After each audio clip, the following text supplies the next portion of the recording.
stays crunchy and milk.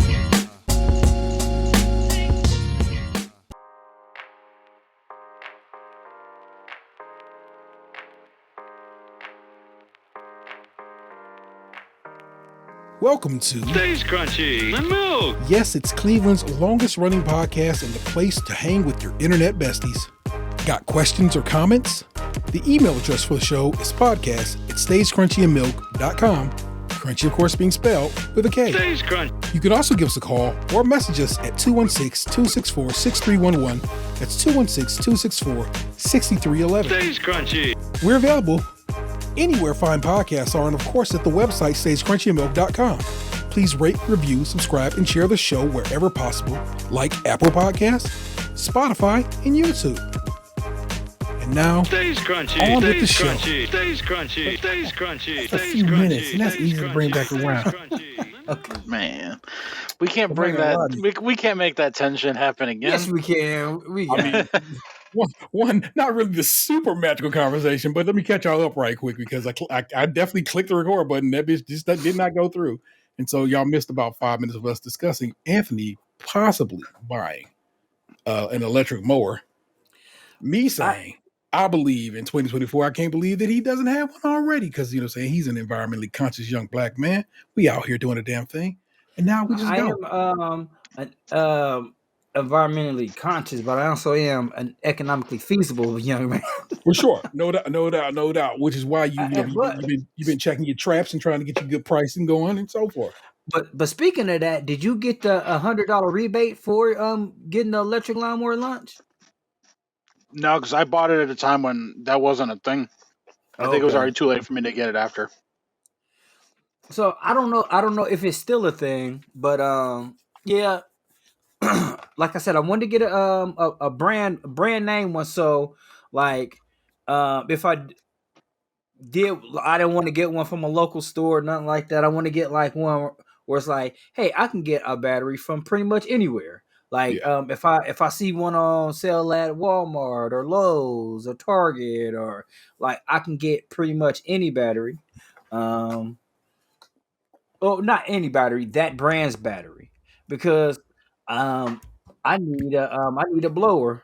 I don't necessarily need a trimmer, but having two trimmers wouldn't be too terrible, because I told Anthony the other day, I'm like, how old are you? He's like 9. I'm like, it's been 9 years you not helping me with the yard, and that ends this year. So I'm like, if you man, I know what's it called again? Or you do shit wrong on purpose. I know what you're saying. Violently. No, whatever, incompetence.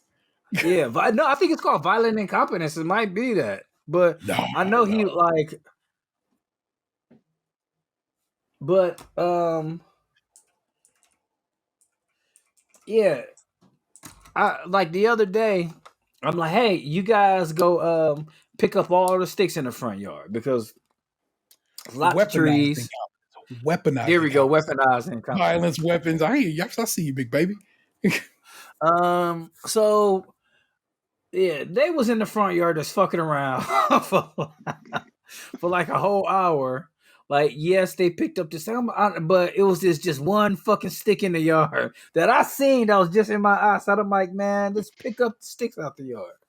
They never did it. Same sticks in the yard. And then they went on to break up sticks in the driveway. I'm like, man, what is y'all doing?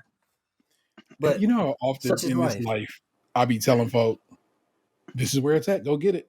And they be like, I can't find it. And my mama lived that life. No, my mama didn't live that life, because my mama I was always worried my mama was going to whip my ass for something. So if she said it was somewhere, I was going to look extra hard.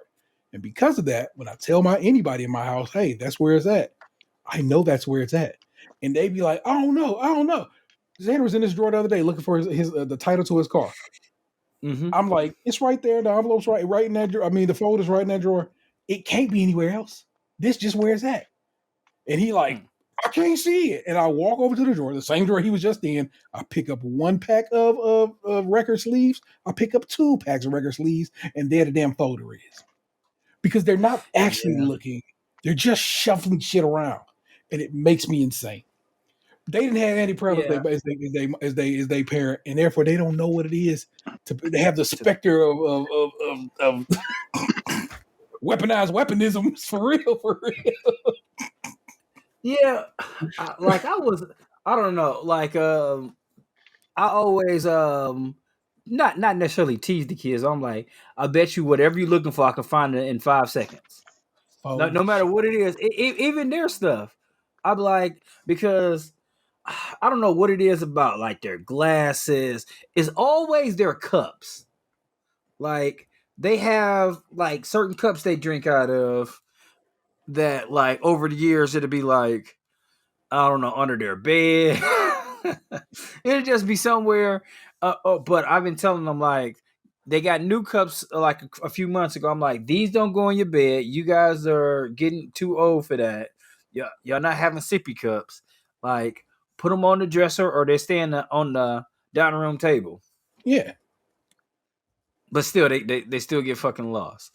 Or the other day, it was on the bookshelf, and then I'm like, just take 10 seconds and look, or just walk into your room and look to the right. But Bruh. I'm telling you, it like I said, I wish I could tell you it gets easier. It does not. oh It man, simply I doesn't. don't. I would be lying to you if Yeah, I told you this shit, bro. It is like I said, Xander's almost 21 years old, and again, told you can find a folder in a drawer in a file cabinet drawer. well, I hope you know, I don't know. My boys are just getting to the age where it's like they can do more, but are they doing more? And I need to be better at involving them into the fold because man, when I was like Anthony's age, I was like walking home from school by myself and not in the safest neighborhood.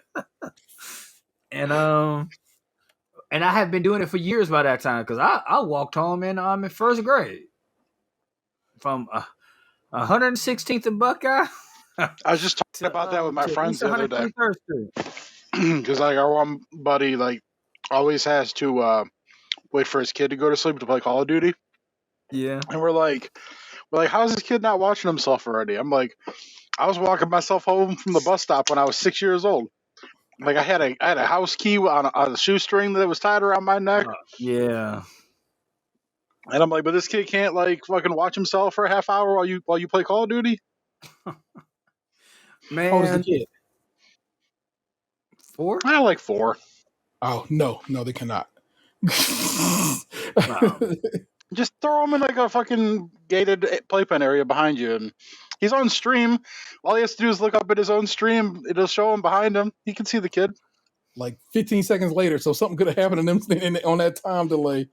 But no. Yeah. So one thing, like the kids got mad at me about this today.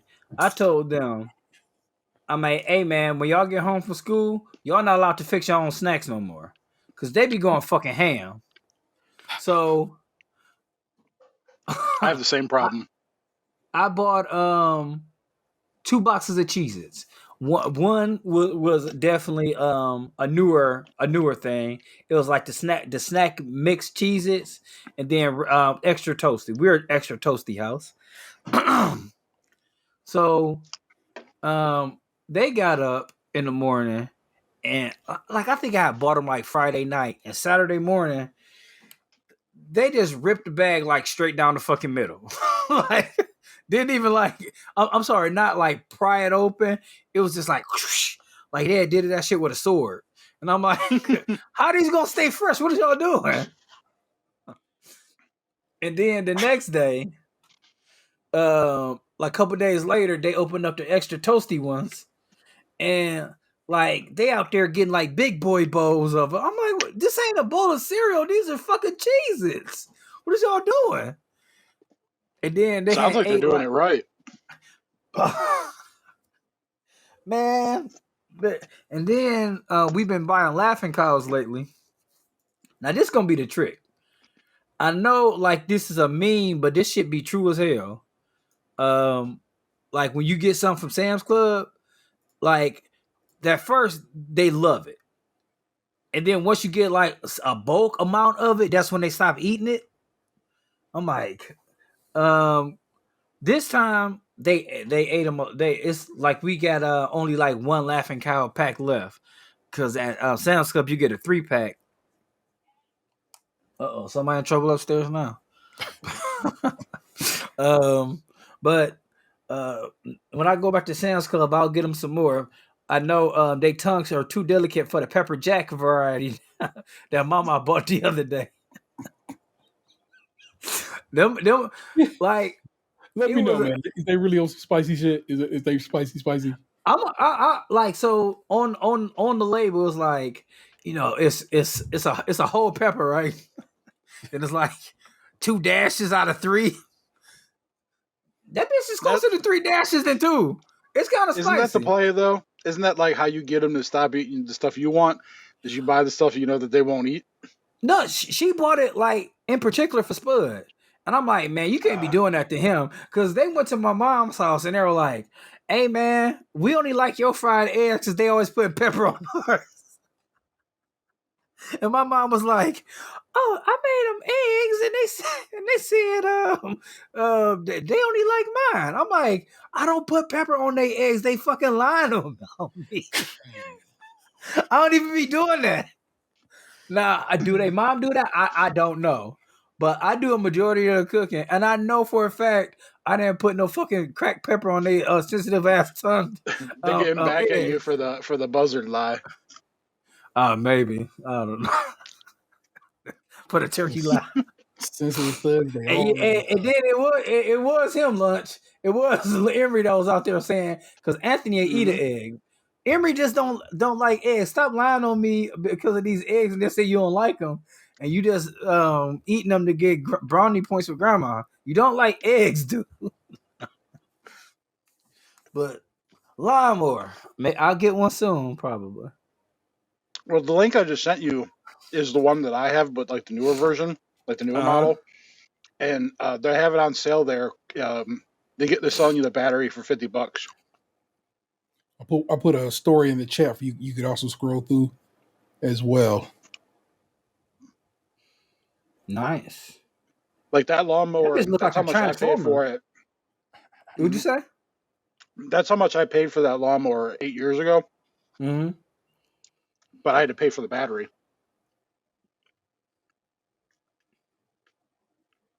Yeah, that's another thing. Like I'll get different like links where it's like, oh, look at this lawnmower, and then the battery won't be included with it. Yeah, it's the same thing with like the snow blowers, all that shit. Like they definitely upcharge for the batteries. This bad boy you sent me is a 60 volt.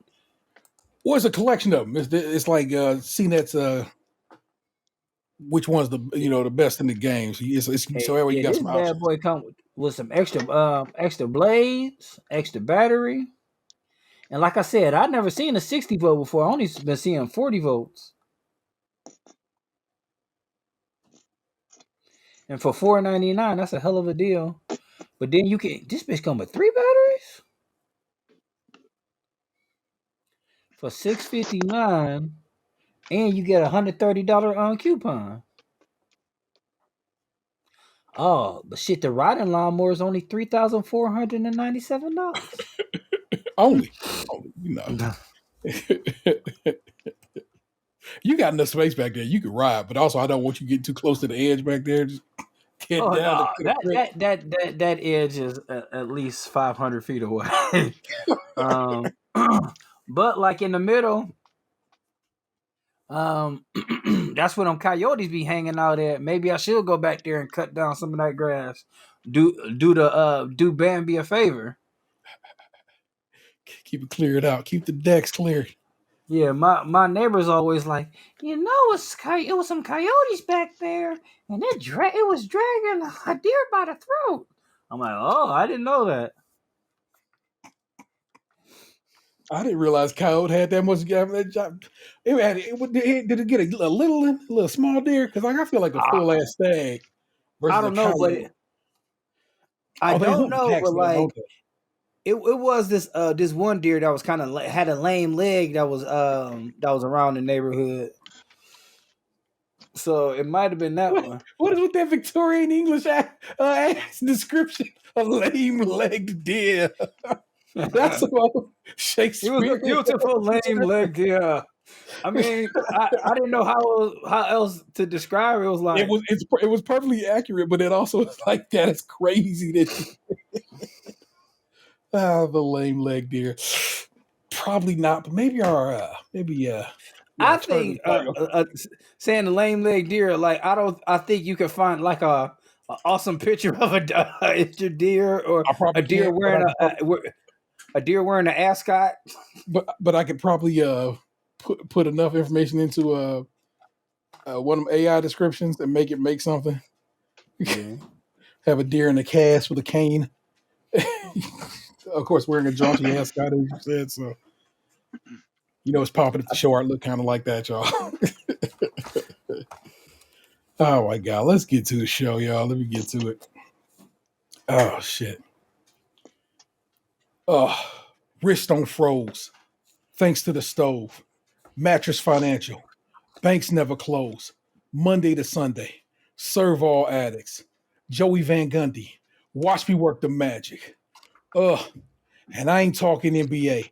I ain't even touched the bread that jealous ones still envy made. Problem is these guys ain't even half what they pretend to be. Cardone. Now look at all these shots they keep on sending me.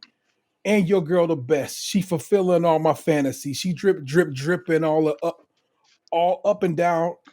Wow, well, hold on. She dripping up and down in the drop head phantom seats. There we go. Sounds much better when Joey Crack does it. Now pop your bottles, blow your kush, fuck what your man say. Cause we don't give a fuck.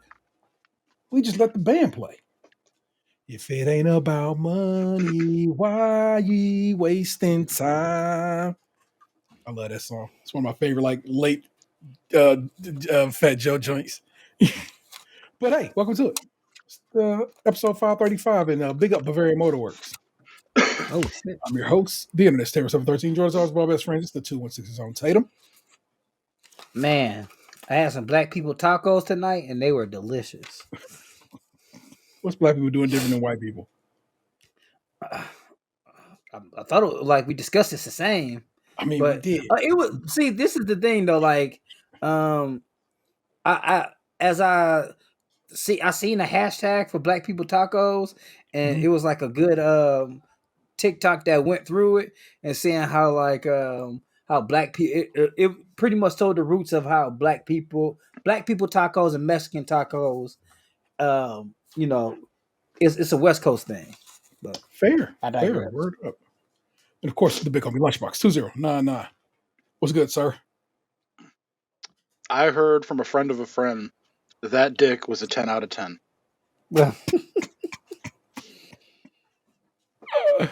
Oh shit. Standard fare this week, a couple of news stories. We'll all share some bits and pieces from our life. Although I don't truly have much to share. Most of my shit will come in the entertainment section. I've been entertained this week. But why don't we get right to it? Again, I had said in the portion of the show that was not recorded that part of the electric situation was going to be in our one of our news stories tonight. This is from Mark Opera over at SKiM Cleveland. Cleveland ranks 4th lowest among top U.S. cities for electric vehicle adoption. Price and climate help explain why EVs make up just 3% of all registered vehicles in Cleveland in 2023. As far as helping to reach the U.S.'s idealistic climate goals come 2050, it seems that Cleveland has a fair share of work left to be done, especially when it comes to transportation and tapping into the growing market of electric vehicles. Only about 3% of all cars, trucks, and SUVs registered across the city last year were those that run on electricity, not fossil fuels, a report last month from S&P Global Mobility found. That stat put Cleveland at the 47th spot out of the top 50 cities with registered EVs, notched above Detroit, also 3%, Buffalo, 2%, and McAllen, Texas, about 1%. Two of those cities are car cities. One of those is an oil town. It makes perfect sense why they wouldn't have electric vehicles. And Buffalo makes perfect sense because it's always cold there. All the shit checks off. We know why. Anyway, the top spots for EVs and their requisite charging stations overlap with higher GDPs, warmer climates, and longer commutes. San Jose, Cali, 40% of the registrants last year were EVs. In San Francisco, 22%. Seattle, 22%. As for the explanation of the city's relatively low buy-in, reasons aren't too distant. New EVs are noticeably more expensive than their gas-guzzling predecessors, with the majority of latest models Tesla, Volkswagens, Audis costing over 50 grand. There are currently no model on the road that runs less than 35 racks. Also, Clean Energy Institute Director Jack Brewer told the New York Times in January, our lake effect winter isn't helping. You cannot charge a battery as fast or discharge a battery as fast if it's cold, he said. There's no physical way of getting around it.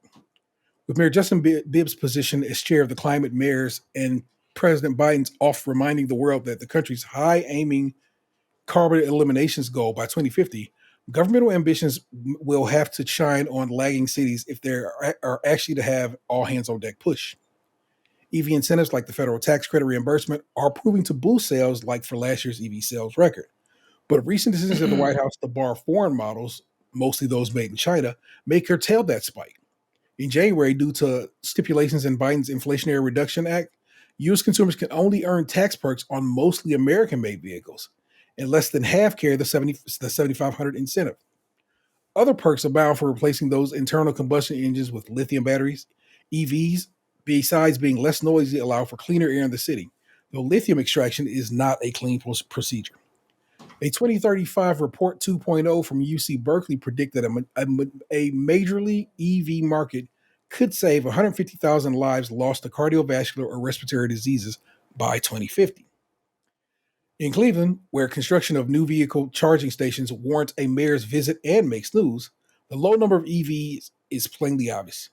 Charging stations exist, but mostly out of the public eye. There are 3 at the Ritz-Carlton, 6 at the Intercontinental at Carnegie, 3 stations at Great Lakes Science Center, and a Tesla supercharger at the shops at Church Square, and a new station apparently opening up at Public Square later this year. Charging a Tesla, by far the most popular EV by miles, isn't cheap, but better fiscally speaking than filling up at the pump. In Cleveland, it costs about $28 for a full charge, good for 200 miles or so, at about 47 cents per kilowatt hour. Compare that to the average cost of $49 for filling up a 12-gallon gas tank. Again, it's not that I didn't know it was that expensive to do that. What do you mean? Like 20, I didn't know it cost that much. $28 to charge your car? 28. Yeah. I thought it would have been, I don't know. I don't find it to be very expensive. But I hear you, I guess. Okay, but to fill up my car is about $60. Yeah. Like 50, between 50 and 60, and that only being half the cost, that's kind of jarring a little bit. Like $28, I would think I think that's for like the upside of what an electric car is supposed to be. Yeah. I think $28 is a little much for that. So it's everything else you get with that. There's no more oil changes. There's literally like I think all the various fluids become something different at that point. So they can get everything else becomes cheaper in that regard. So it's like it's all the other thing. It all stacks up eventually. But it's like but I feel like when that battery go. Well, yeah, but when that battery goes, you got to quit worrying about the battery going. It's just not a thing that happens that often. I don't know. Like your battery would go as just about as bad as your car engine going. Possible, but not bloody likely.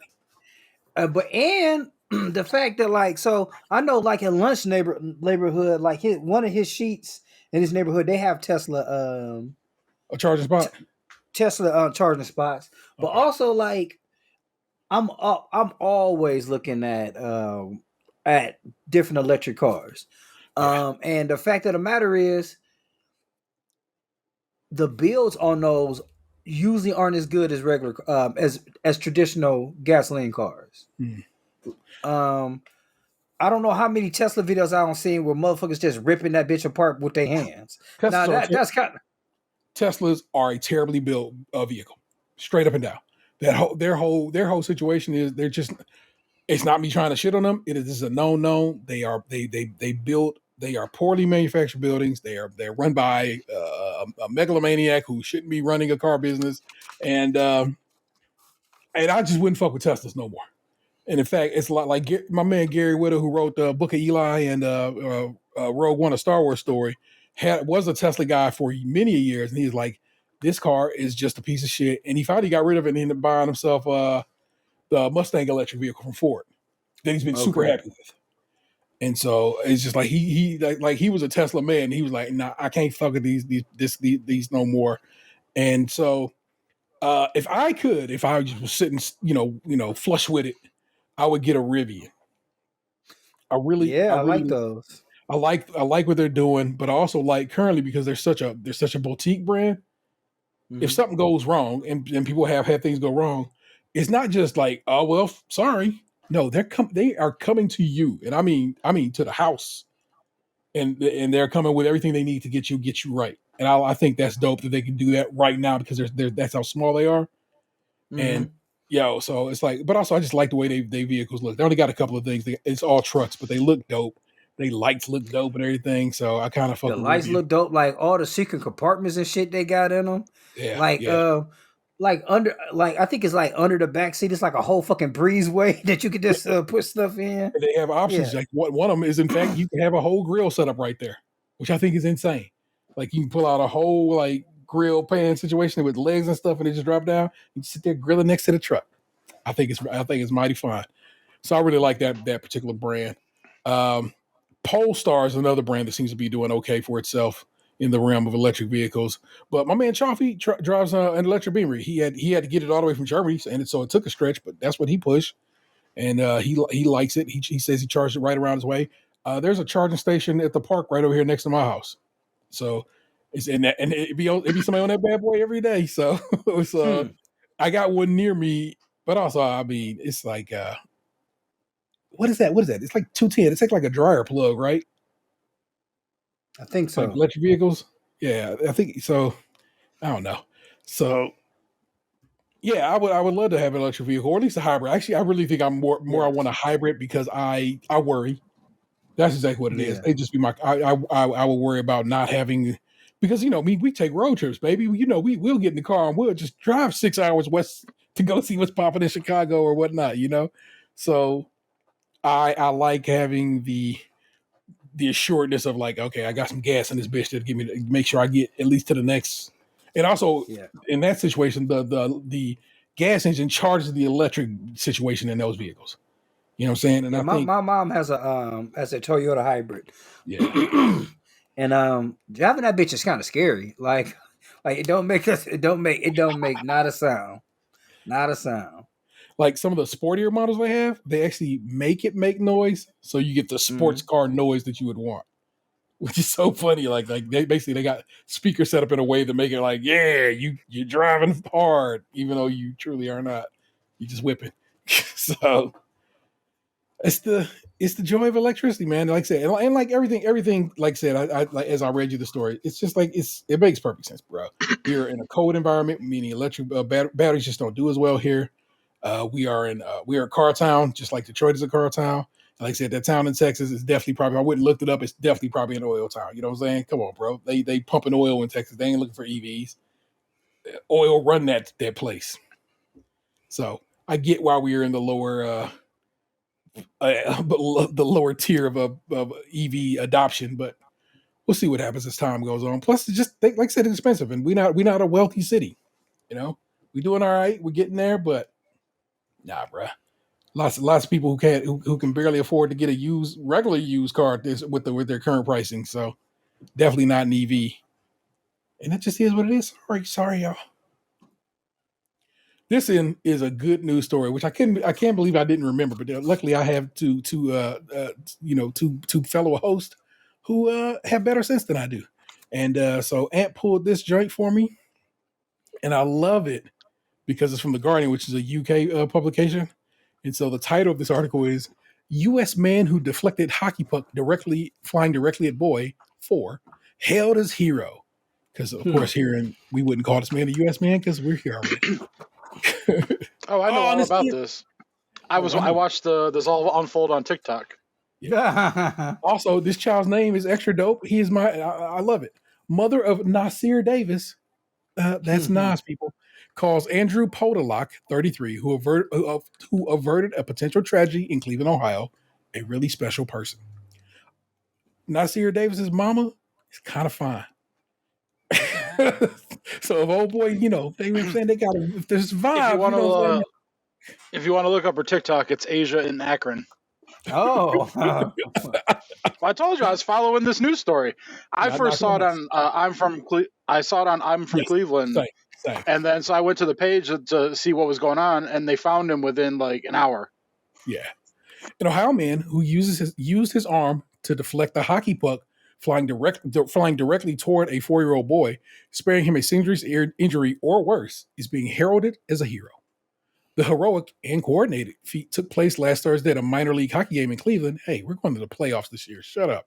The Cleveland Monsters match was originally finished when a hockey puck was nearly finished. Where did I pull it originally out of my hat? Nearly finished when a hockey puck launched into the crowd, headed straight for little Nasir Davis. The puck comes out of heaven straight toward my son's head, said 33-year-old Asia Davis. So they both 33. I'm just saying, this vibes. Anyway. I believe he is 28. Oh, it says 33 in this article. So, but I respect you. I'm just telling you what the article says. Straight toward my son's head, in a post on TikTok, WOIO reported Monday. Now, I'm gonna jump in on this one. WOIO is Channel 19, and it happens to be that one of their anchors, Kelly Dobeck, who also does some meteorology, but I think at this point they just keep her on the anchor desk, is the Monsters girl. I don't want to say that sounds awful, but she's the lady who's at Monsters games, on the mic talking about, celebrating stuff at the Monsters game. I don't know if you've ever been to a Monsters game, but they have a lady who comes out and talks to the crowd, and she's that lady now. So she also was on this shit like off the words, like, oh, we can get this taken care of, and so she was already on it. Being hit with a hockey puck can be deadly. Just last year, an 11-year-old boy from Canada died after being struck in the throat with, God bless, with a puck during hockey practice. Nasir was thankfully saved from injury. A mystery man stopped the puck from hitting Nasir just in time. If you know anything about a hockey puck, it's more dense than a baseball.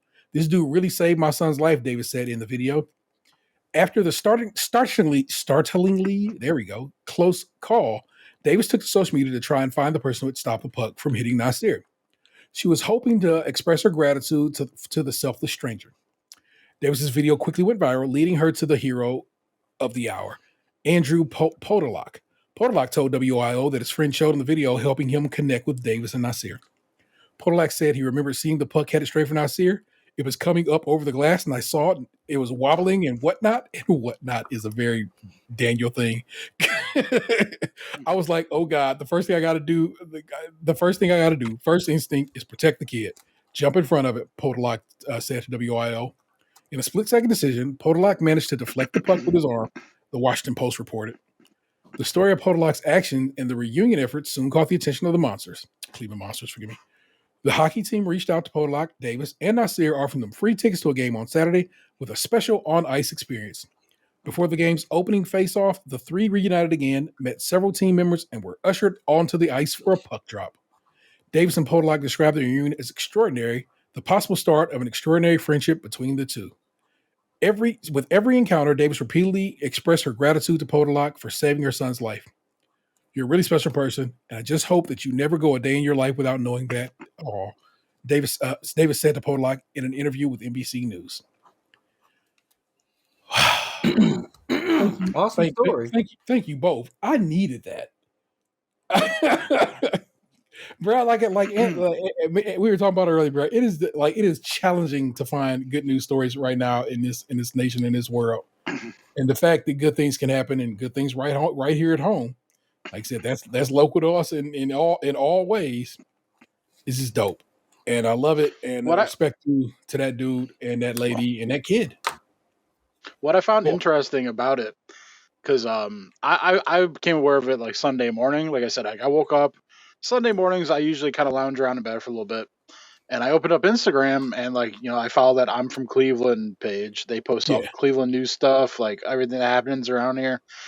And they'd put up a post like a couple minutes prior, and the first post on it, because they always do like bricks of 10 or whatever.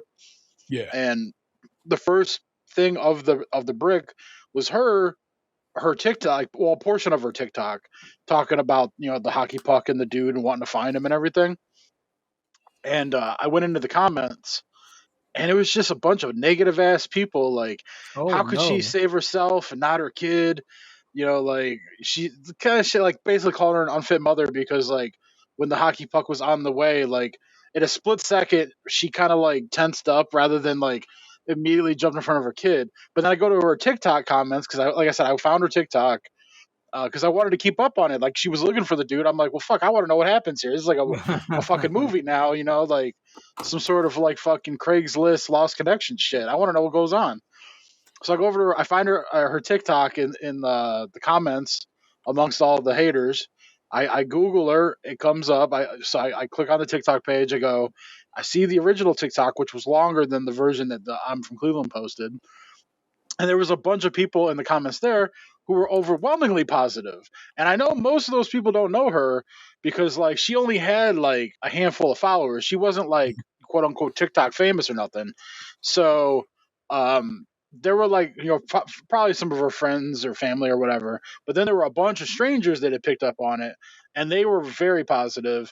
And then they were all kind of leaning into what you were leaning into, the oh, he's kind of cute, you all think you're gonna hit her off, like that kind of shit. They were trying to like force a fucking romance to happen. But she's posted a couple of like follow-up TikToks since. Like she had one where they found him and the monsters announced they were gonna get together and drop the puck, and then she talked about she did one after talking about the whole experience and how nice Andrew is, and then she replied to someone who was being real shitty to her, and she like put her in her place in a really graceful way. Word up, man.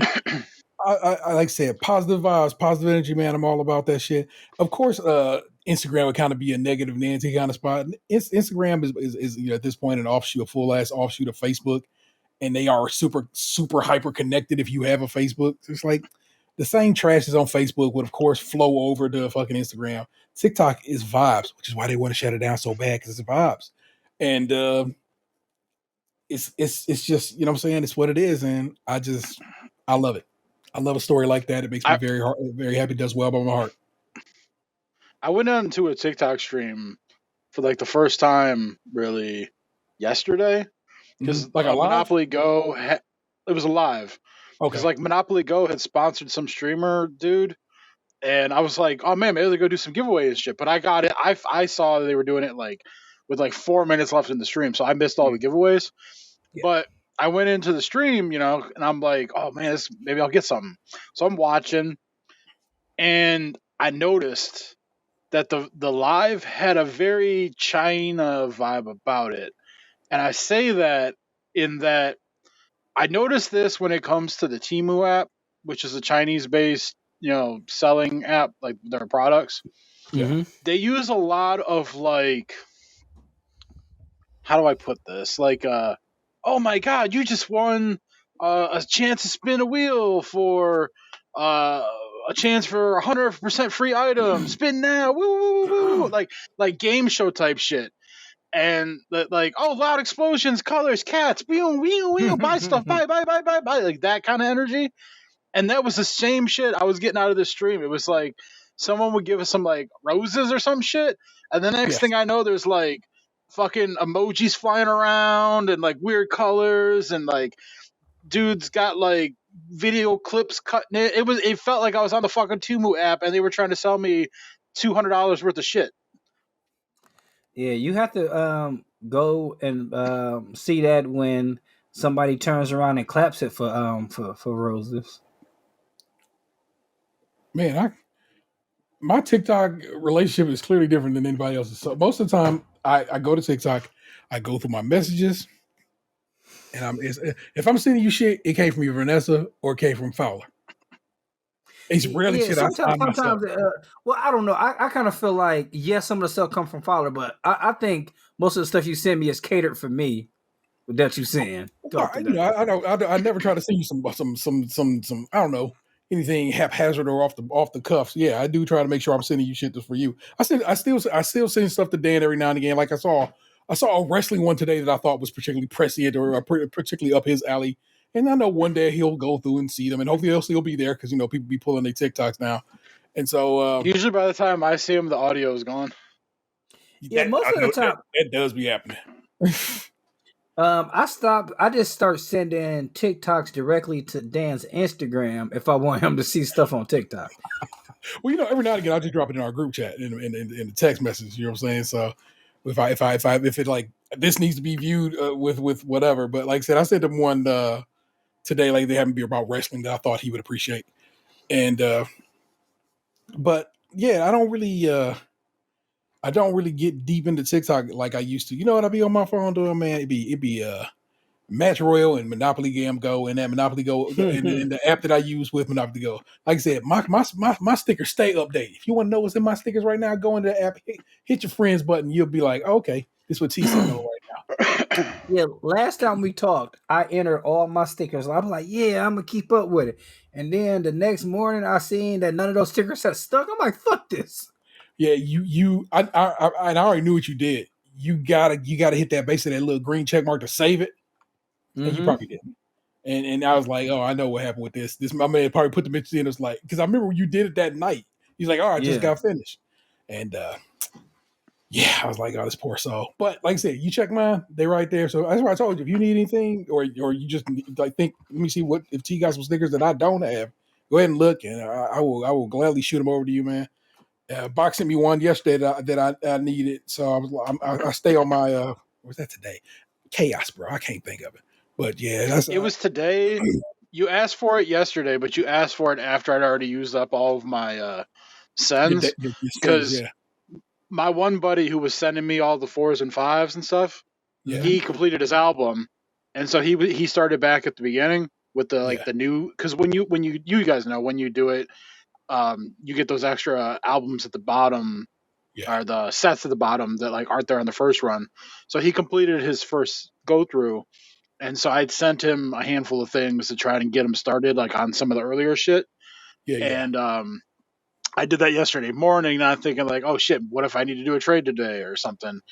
And so when first thing this morning when I opened the app is I sent you that sticker that you asked for. And then I did a couple trades to get like complete an album, and then I had one send left, and he hit me up, and he's like, "Hey, my album's updated on Sticker Go. Can you see if there's anything?" And so I sent him like a 2-star for one of the earlier albums to get him closer to finishing it. Yeah, I owe him. Like he sent me a bunch of shit, just like here, like I got my first extra 4-star that I could trade, bruh. The number of people who hit me up on that app, it was like it was just rolling. It was rolling. But I needed one particular type. I needed one particular sticker, and then amongst those was this one person who had that sticker. And what I like about that app is once you do it and you say, okay, this has been done, all the other ones like, nah, well, you can't have it no more because he don't got that sticker no more. So get the fuck out of here. And so it's an easy cleanup. I didn't even have to go through and delete it myself. Yeah, that glitched out for me today because I actually ended up making 3 trades for the same sticker because I felt bad because I offered it to people who like when I went into their shit. What was I needed 1 3-star to complete the Mozart album, like the one in the middle. I think it was like Inspiration or something like that. Yeah, and I offered it to I offered a bunch of people like a 3-star that they needed for it, and then someone accepted my offer. I did the trade. But then, like, it didn't auto delete all the other offers I sent. I guess it only deletes maybe if they're incoming. So then 2 other people fucking accepted it, and I was like, well, fuck, I don't need this anymore. But like, I felt bad because I offered them something they needed. So I said, fuck it, I'm not gonna screw these people. So I went ahead and I did the trade. So I traded for 3 for the same fucking sticker, even though I only needed 1 copy. Then I fucking opened one. I opened one fucking like an hour later. Oh wow! What's the sticker you have the most of? I think it's like one of my album and Monopoly Goes. Sticker Go is completely updated now, except for 1 2-star just sent to my buddy. I think I have like 12 of like a 1-star at the top. Let's see. I have 8 of this one. 8 of this. I have 12 press funds on the boy band one. Okay. I think 9 is the highest I have currently, and I hate that I did. That's when I started looking at this game with a real bit of side eye. Like, really, you got some 9 of these? Yeah, I have 10 of another 1-star. I currently have 2 dupe 4-stars, but no one's offered me anything for them. What I for? got 10 What set is it? Clarity Loons. You got 10. What'd you say, D? I said, what set do you have extra 4 in? The 4-star one. The last set, like the very last one. 21. I know you need both of them. Yeah, because I was looking at your thing. I know you don't have either of them. Yeah, I have. But I was just shocked Hmm. because I loaded them in, and like usually when you load in a new, they like hit me up. But like I've had the one in there, the orchestra one. I've had it in there for a couple days now, and like nothing. And then I've got where is it? Did I not do this already? I did do this already. I'm like, did I not claim these? This Shit, where is it? Joey Van Gundy. Oh, Tantalizing in Rockstar Dreams. I have a spare of that one. Yeah, and nothing on that one either. Man, I got I opened my 5-star pack on Sunday. I was like, come on, something I need. Oh, cool, a duplicate untradeable 5-star. Yeah, the most I have is under boy band. I have 11 studio sessions. yeah, it's wild. I need Honky Tonk and Western Star to close out Country Roads. That's the one. That's the one I'm closest to closing out. That could actually. Yeah, I don't have a dupe of either of them. You need Honky Tonk and Western Star. Yeah, and then I need, if on Everyday Tunes, I need Sweet Rhythm and Flutiful, and those both are tradable. So it's like Everyday Tunes. And Everyday Tunes is, what is it, Flutiful and yeah, I don't have either of those, and I don't have Washboard Tunes. Yeah, Sweet Rhythm and Flutiful are the ones I only have one extra in that, and that's fantastic. And again, we were just talking about TikTok, and then we rolled into me talking about Monopoly Go. I'm supposed to be not doing that. I'm supposed to be handing this whole show's It just sucks because like I wanted to try and complete the album as fast as possible, the chance for me to go through it again, and now I'm at the point where all I need is 4s and 5s again, and I feel like I'm going to get stuck. Now that my buddy completed his album, I lost my gravy train, so it's like I'm like fuck. Now I'm at the part back where I got to do it myself. Yeah, I think I'm at, what am I, 147 of 189? If I think I'm currently sitting at. Yeah, 147 of 189 with 62 days left to go. So, I mean, so it's not like I'm not going to close. Well, I shouldn't say that because then it's next thing you know.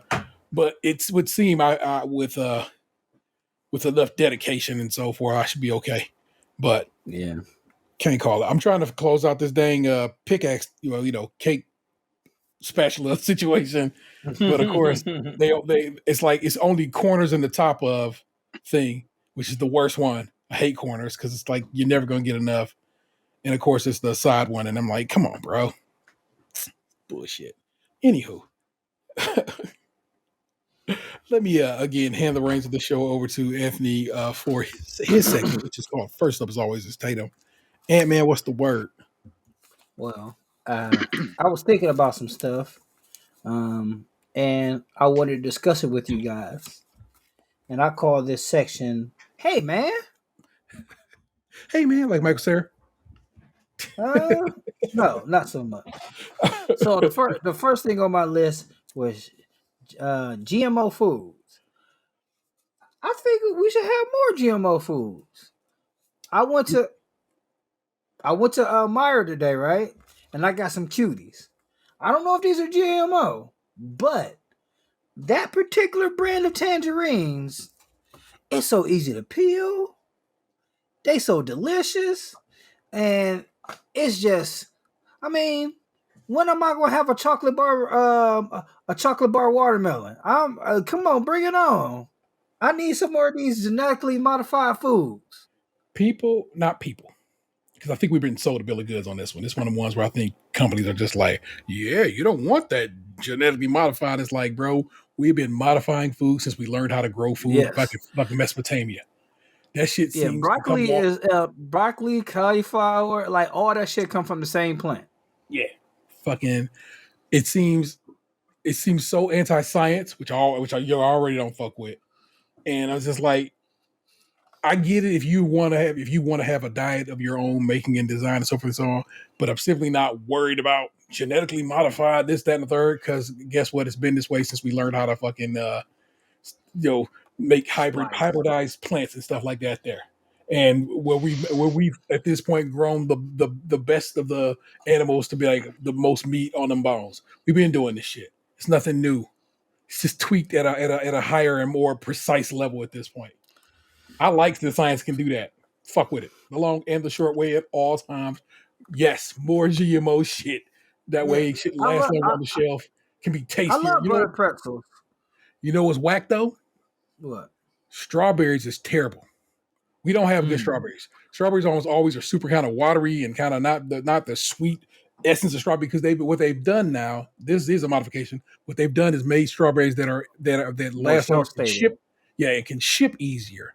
But what they've done is made gross ass strawberries. But I'm gonna tell you this. I learned this from TikTok. So, I learned like where when they start getting older, or you can do it when they're still fresh. I took like a jar and I cut off some strawberries in it, and I like did like a half a cup of sugar, and it makes like a strawberry syrup. It tastes better than strawberry candy. Like it tastes the. It just makes this very fresh tasting strawberry syrup, and it's just sugar and strawberries. Emery don't fuck with strawberries at all. And the other day he was home. He had too many BMs. He was like, "Hey man, you got to stay home today. Make sure everything going through your system okay." So one thing I did was I was requested to make homemade French toast. Okay. We never make French toast because it's not economically feasible. So you using cream, using sugar, using butter, using bread, using eggs, only for one dish. That's a lot of stuff, and it's just not something we do all the time. And then when motherfuckers don't finish the plate, and I'm like, man, it's that shit. This plate costs $18. What is you doing? Because like I got like. We got good vanilla. So anywho, made the French toast. He was like, "Hey man, give me some more of this shit." I'm like, "Hey, I can't because I put the strawberry syrup I made on here." He's like, "Oh, just give it to me, man. Come on." And I get, and I fed him a bite. He was like, "Damn, that's good. That's." I was like, "Okay." And then like I gave him some more. Like I didn't even really get none. Like only his mom and him was in there just eating the French toast. And I put the fresh strawberry syrup on. He was like, "This is amazing." So much, in fact, when he wanted French toast again, I'm like, "I'm not making French toast. We got some of that fake shit in the freezer." He was like, "Okay, I'll take some of that shitty French toast." And he was like, "Man, did strawberry syrup even make?" I was wondering what you meant by homemade as opposed to what? But they do have frozen French toast, like sticks and shit, right? Yeah. Okay. So yeah, with the homemade, like quick recipe, I think I used 2 eggs, a quarter cup of cream, a couple splashes of bourbon vanilla, um, like turbano sugar, like maybe a tablespoon, Mhm. and cinnamon. Yeah, I think that was it. Then of course, like we had some Texas toast. This ain't Texas. Like so I don't know if their mom heard, but she probably be not mad, but she probably wouldn't like it further. So I mix it up, right? Soak it, let the bread soak. They say toasted bread, but I ain't do that shit. So while it's on its on the first side, and the residual, because you never can use all the French toast mix. You're right. I spoon it into it and let it soak up further while it's in the skillet. So while it's on that first side, custard inside. Yeah. So I spoon it on there while it's cooking. So it starts like it's cooking, it's getting all custardy and shit. And but with the Texas toast, it soaked up everything. And like I said, Emery was in heaven. He was saying, "Can you make it this weekend?" I was like, "I might maybe be able to make it this weekend for you." So where are you finding Texas toast at? At Walmart. Like it's not everywhere because like Dave's a have it, but Giant Eagle doesn't have it. And then I think one of them got. I know Walmart has the only one that doesn't have a high fructose corn syrup in it. So, I know Dave's. They play around with that shit. And Dave's is expensive as fuck. So, You notice how we fuck with GMOs, but not HFCs. Can't call it. we are men of. but when you making grapes that taste like cotton candy, that's different.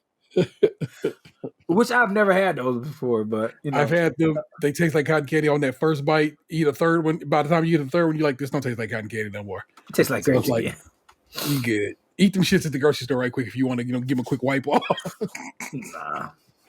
So, all right, let me go to my second item on the list. Gatekeeping. I want y'all to start gatekeeping again. Like, fuck all this. Oh, guess what I found on at the store? Man.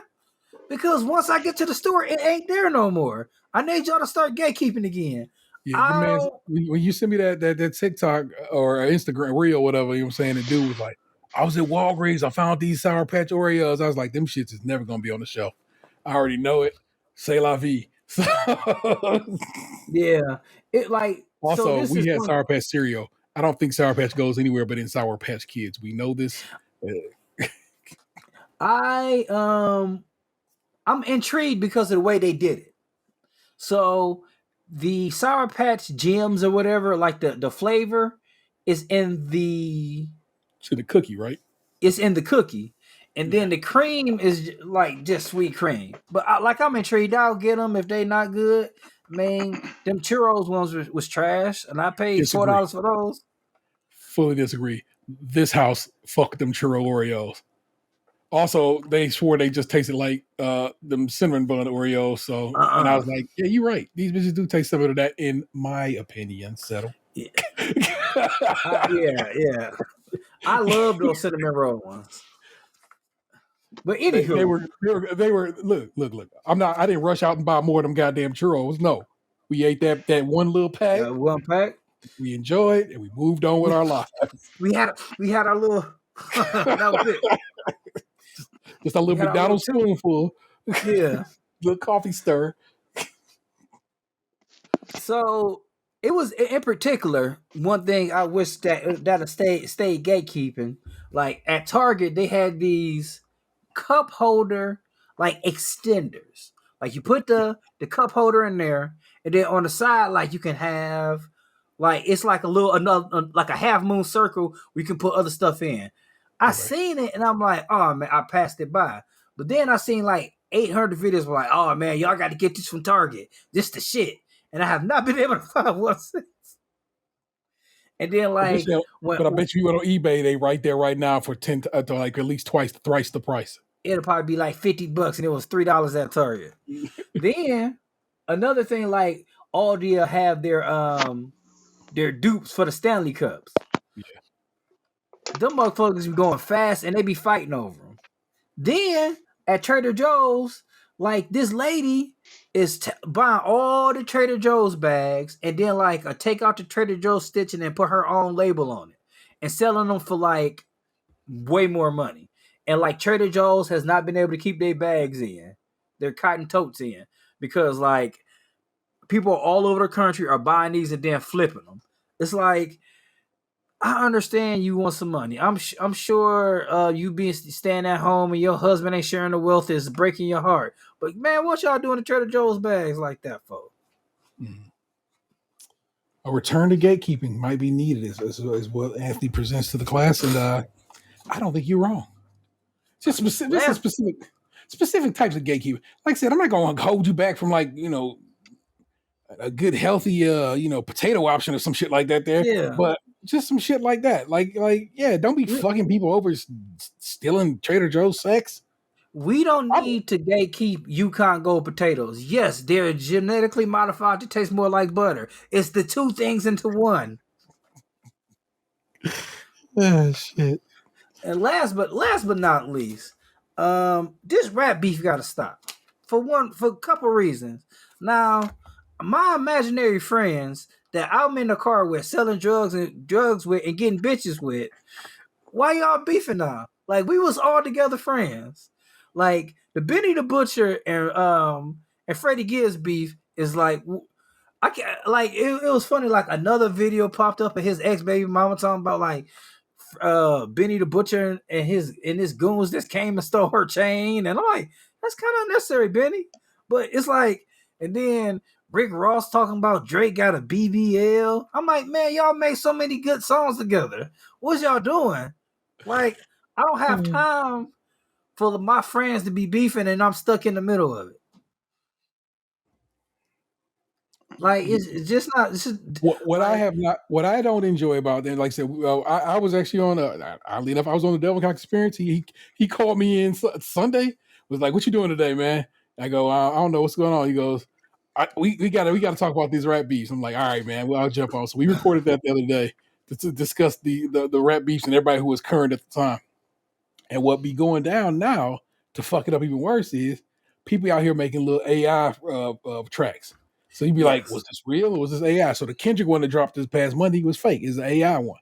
And I'm glad people quickly basically pointed it out. Was like, nah, that's not Kendrick bars. That's AI. And it got basically taken care of. But it's like when the Drake one first dropped, people was like, that don't sound right because I guess apparently it was unmastered, unmixed. And so it people initially thought it might have been AI as well. But yeah, I got those songs in my entertainment section for things I listen to. So I can definitely delve into this one a little bit. Like I said, I just did a whole podcast about it. So if you want to go check out the latest Delvin Cox Experience, me, B Rob, and Delvin are on there talking about this rap beef. And in fact, because of course I can't help myself, I had to add a little historical bent. I made a point to start off with No Vaseline, so we could go. We gonna talk about beef. We gonna start at one of the best diss songs ever made. So it's kind of a smart move to claim that your song is AI, because like if it don't go over, you can be like, that wasn't me, that was AI. Yeah, it's like it's a ploy, because like Drake was really smart. How like when it got submitted, it was like 8 other, like you could see like the way he sent is like it's 8 other tracks on here, like, or 8 other versions, and like if he submits it, it's like if everybody love it, everybody love it. If nobody like it, it was just like, oh, I didn't mean to. That got leaked. What? Yeah. But at the core of it, you know, I'm sure everybody is loving this going back and forth. But my imaginary friends that I get to spend 4 minutes in the car with at a time. People rapping is fun. People stealing people's chain or running up on them is not good, not fun. That's the opposite of cool when it comes to this. Rick Ross calling Drake BBL Drake and got a nose job and blah, blah, blah. Ha ha. Good, all in good, clean fun. But like you telling me people are being assaulted and suffering robberies. Nah, bro. Can't fuck with that. We lost too many to whole shit that I don't ever want to go through that again. So yeah. One quick aside. The fact how funny Rick Ross is. Rick Ross is hilarious. And Rick like Ross is a fat kid who always knew, who probably has been doing this his whole fucking life. Like, I know what it is to be a fat kid. Like, you gotta cut these motherfuckers off the pass. The fact that 50 Cent, I don't care what anybody says. I know we talked about like how he keep on going after Puff. Yes, Puff might be a scumbag, but that motherfucker 50 Cent keep on like, what are you twisting a knife for? What for? Let the courts handle it. 50 Cent, you can't dress. You look terrible with them fucking tank tops. Like, oh my gosh. Like, people want to say he looks so handsome in a suit. Everybody look handsome in a suit. Get off of it. I don't know. That dude is maybe I need to get a properly tailored suit. Yeah, everybody looks good in a properly tailored suit. Like, it's almost a cheat code. You wearing a suit, you like it's 5 niggas at a bus stop. The nigga with the suit is probably gonna get the lady that's walking by. I'm sorry. But he can't dress. He pretty much lost that battle against Rick Ross. He used all these different tactics, like, hey, I'm gonna take your baby mama shopping. Hey, I'm gonna put your other baby mama on a sex tape. And like Officer Ricky. And like Rick Ross kept his head high and kept on grinding. Brings us lemon pepper wings. You fucking lost, 50. Sorry. Like, I was listening to another podcast and they were saying like, yes, like his early work, it went diamond. It was great, but how much of those songs, like besides like a handful, are revisitable? Like Window Shopper and like two or three other songs. Like all your other like discography is not reapproachable today. I'm not a fan of Piggy Bank. None of those other songs are good. Yeah. Like you can name like 5 50 Cent songs. Like okay, I still rock with these. Yeah. In the Club is always gonna be a song that everybody gonna go to. SKiM is one of my favorite songs ever. Window Shopper might be one of the might be his best song of all time. PIMP. But the remix. Yeah, gotta have the one Snoop on. If Snoop ain't on it, I don't want it. Yeah. Also, again, hands down, Ski Mask Way is one of my favorite absolute joints ever. So yes. R.I.P. Disco D. Yes. Yeah. That's one of the 5. I might bring it down to 4, but 50 Cent is such a I don't know. He seems like a I like his shows. His shows ain't too bad. Yo, Yella, stick to producing, pretty much. But yeah, that was my Hangman of the week. Yo, Yella, stick to producing is what was the original Metro shut your whole ass up and make some drums. But see, that's the thing though. I was thinking about, of course I've been thinking about Nas and Jay-Z as well. Yeah. I feel like Jay won like 2 things. I feel like Jay won just off of the fact that, especially in my house, I still say is a black girl lost a shorty owe you for ice all the time. Like that's part of the lexicon at this point. Also the ether beat, like people just putting the ether beat under things is also as equally as like don't like also equally as great. We said it in the episode of Devil Cock Experience. We don't say you got took over, but we do say you got ethered.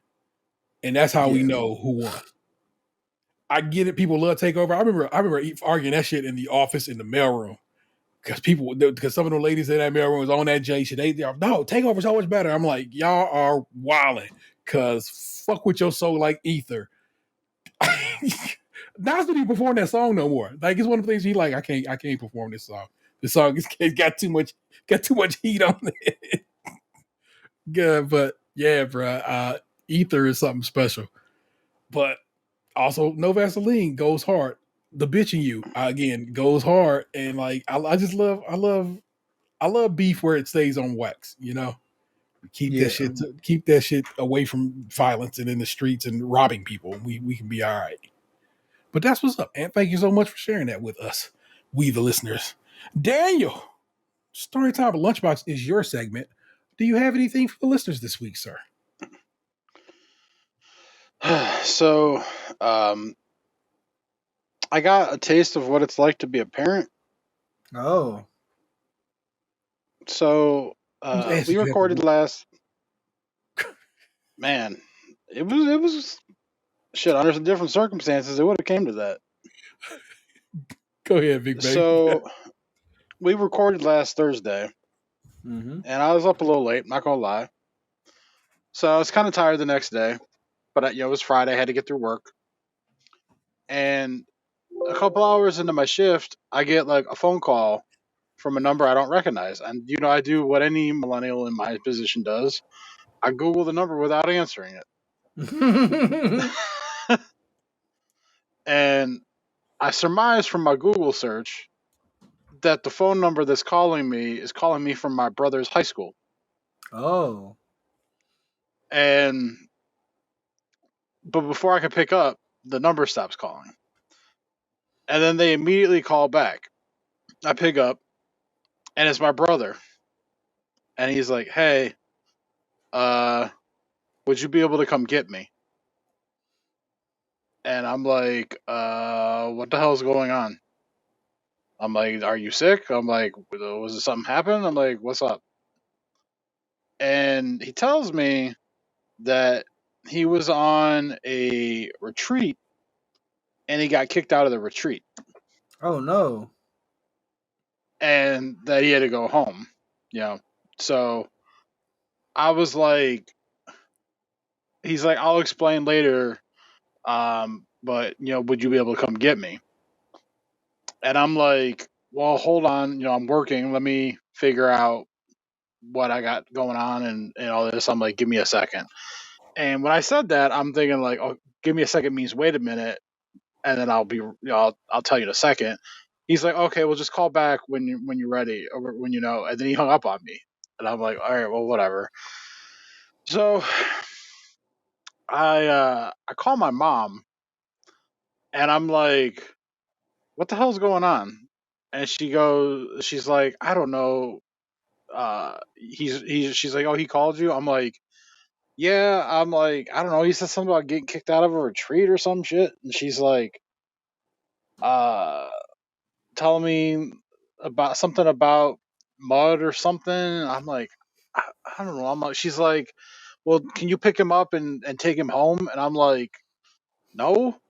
I'm working. I'm like, one, he asked if he could just come here anyway. But I don't have time to fucking go play Uber all around the greater Cleveland area. I'm like, I can go get him and bring him here, but that's going to basically encompass my lunch hour. I don't have time to go get him, drive him to your house, and then come back to my house. I'm like, I'll be gone more than I like already as it is. So I leave, and I'm like, I'm probably about a third of the way there, and then like my stepdad calls, and he's like, "Oh, did you already leave to go get him?" He goes, "I might go get him." I'm already on the way, and he goes, "Oh, okay." He's like, "Well, I'm gonna call the school. I'll call you back."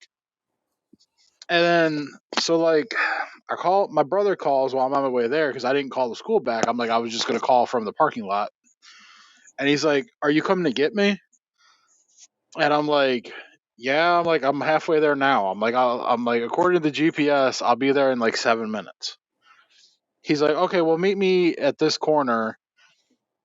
And he basically like tells me like a spot to like Google through. So I'm like, okay, that's fine. So I got stuck behind a Toyota Corolla going 15 miles under the speed limit in a 2-lane road over by like fucking like Fulton, like Yeah. Fulton, like going towards like Ohio City. Going north. Yeah, And yeah. I'm like, Jesus Christ, get out of my way. But like, I couldn't go around because it's 2 lanes and there's traffic, so I had to sit behind this fucking person for a while. And I pick him up, and like my mom had said something about him being muddy, so like me and my buddy had basically fashioned like a tarp to put over my front seat because I'm like, I don't want my car getting all fucking muddy if this kid's covered in mud. So I find him on the corner, and he puts all his shit in my back seat, which like is got mud all over it, like a backpack, and he's got a fucking walking stick, like like he just gone on some sort of wilderness journey or something. And he wasn't all covered in mud though. I guess he had like another change of clothes or whatever, but like his shoes were kind of like caked in mud and shit. So like he gets in the car, and I'm just like, all right, what the fuck is going on? And so he tells me that basically what happened was he was on a religious retreat for school where it's supposed to be like finding God with your peers or whatever. Yeah. I forget what he called it, but it was like uh, brothers in Christ or some shit like that. I don't know. It's some school tradition thing that they do every year with the different classes or something. And so he tells me that like the one of the chaperones had gotten mad at them because like they didn't make their beds or something in the morning and kind of like yelled at them. And then so keep in mind, for those that don't live in our area, it was pouring rain for like 2 days while this was happening, like last Thursday and Friday. It was like dumping rain here, so everything here was soaked. So basically they were down in the metro parks down in like Boston area, not Boston, Massachusetts, but Boston here, Heights. Ohio. Yeah, it's like there's like a park down there, like a metro park. Our metro parks are all over the greater Cleveland area, but like there's a giant metro park portion of it down there. And they were staying in some sort of cabin or some shit. And they had like a hike that they were doing to hike to this certain location. And apparently, like, he was going slow because the trail was all muddy. And so he was trying not to like fall and hurt himself and shit. And apparently, like the chaperones or whatever felt he was going too slow and that he was holding up the group. So they kicked him out of the retreat, and one of the staff members drove him back to the school, which is not in the area they were in, without contacting my parents. They removed him from the retreat and took him back.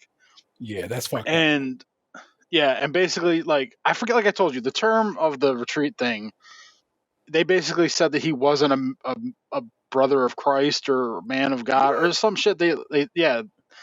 And so he was upset, and I was pissed for how they treated him. My parents were pissed for the negligence of the people involved that were supposed to be watching over him, the way that they talked to him, and for kicking him out of this field trip without real cause. So, like, I brought him back here, and I basically tried to help him clean himself up. I taught him how to do laundry. I helped him hose his shoes down, all while I'm still trying to do my job. Yeah. Like, so I'm like, and I came back and like I missed like half of a meeting that I'd forgotten about. The meeting wasn't fucking important anyway.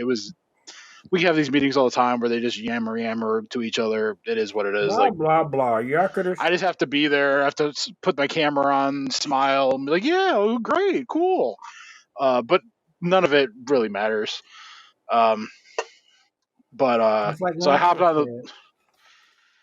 Yeah, so I got back and I hopped on for like the last like 20 minutes of the meeting, and then, like I said, I showed him how to use the washing machine because I guess he'd never been taught.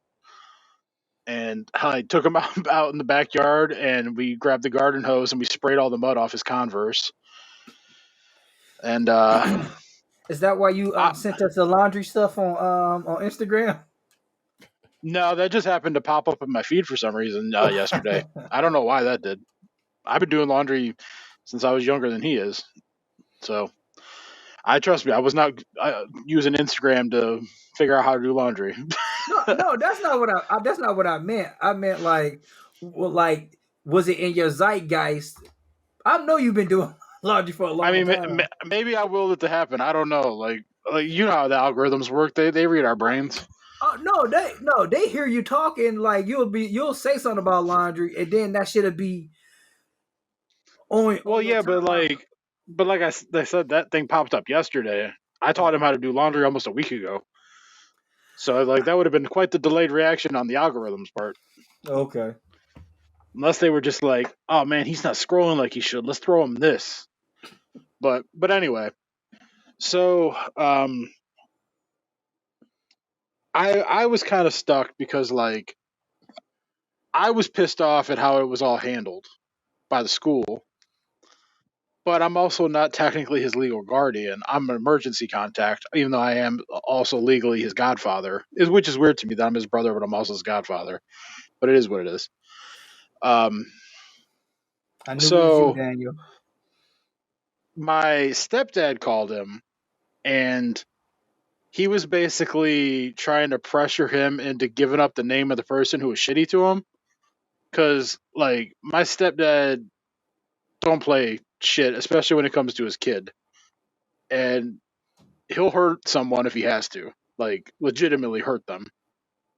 And my brother didn't want to give up the name in that moment because he was, like, really upset. And I think he was trying to, like, I think in a way almost like the reaction of, like, if we just don't talk about it, it's like it never happened kind of thing, and we could just move on. But like there are certain times that he has to learn, that you can't just let shit slide and shit has to be said, whether it's uncomfortable or not. And so my stepdad's like, I'm trying to drive the car, and keep in mind it's raining, and I'm stuck behind another shitty driver, another Toyota. Toyota people were not fucking doing me good that day. And he's like, uh, Danny, get the name from him. I'm like, what the fuck you want me to do? Waterboard him? I'm like, he'll give up the name when he's ready. I'm like, he's upset right now. He's crying. I'm like, just let him calm down. He'll talk when he's ready. I'm like, but I'm not gonna like force it out of him, you know? He's like, all right. He goes, well, when he tells you, just let me know. Call me back. I was like, all right, whatever. And then like my mom calls, and it's like I pulled over because I thought about getting lunch because like I didn't have food ready at home, and T's gone now. Yeah. Well, we lost them before, so Yeah. let's just. All right. So I didn't have lunch, because I was using my break time to go take care of the situation. So I was like, all right, well, maybe I'll just stop off at the Taco Bell, grab a couple chicken burritos, take that back with me because it's on the way.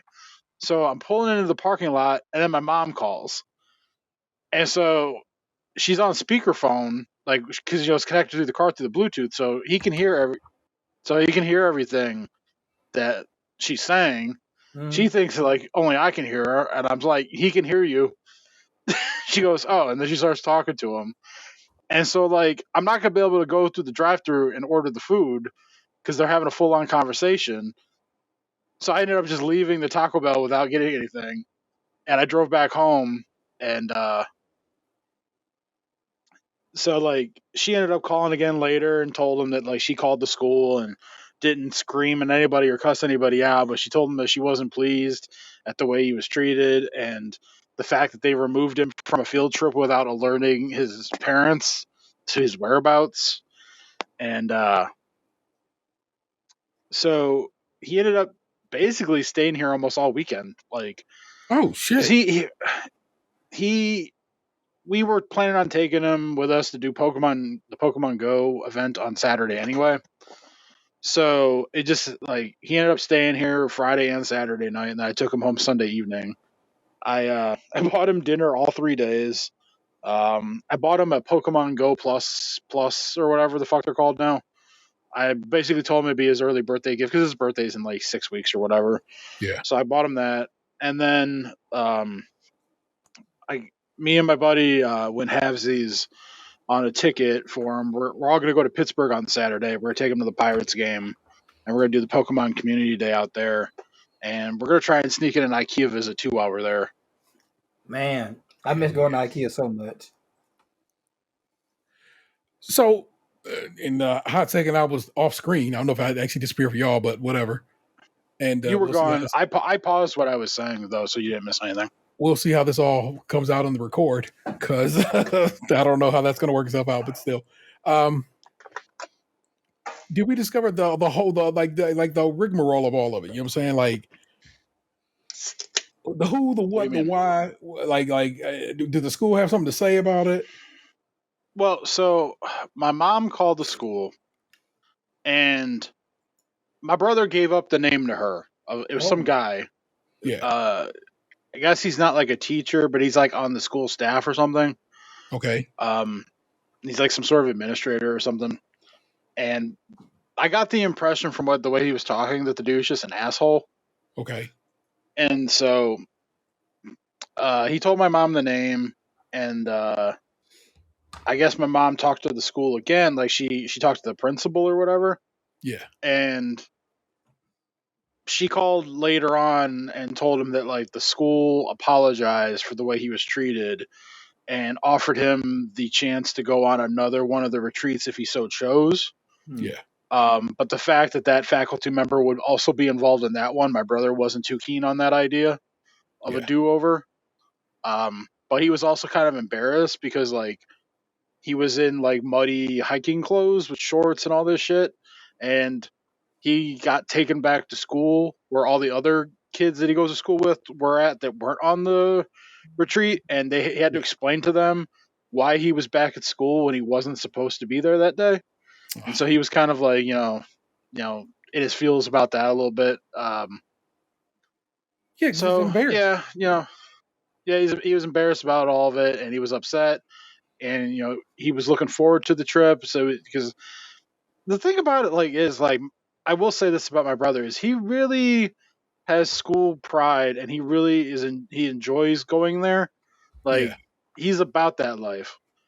When I went to high school, I couldn't give two shits about the school football team or any of that shit. I didn't care nothing about it. I just wanted to go to school, get my shit done, and then go do my life that I want to do outside of school. But he follows the sporting teams. He fucking went down to Dayton for their the state championship. My brother's not on the basketball team, but he Yeah. still went down there with some friends and watched them win the championship. And he follows the scores, and he goes to the hockey games, and he goes to the dances, and he's about that life. And for him to get removed from this activity, I can see why he was upset.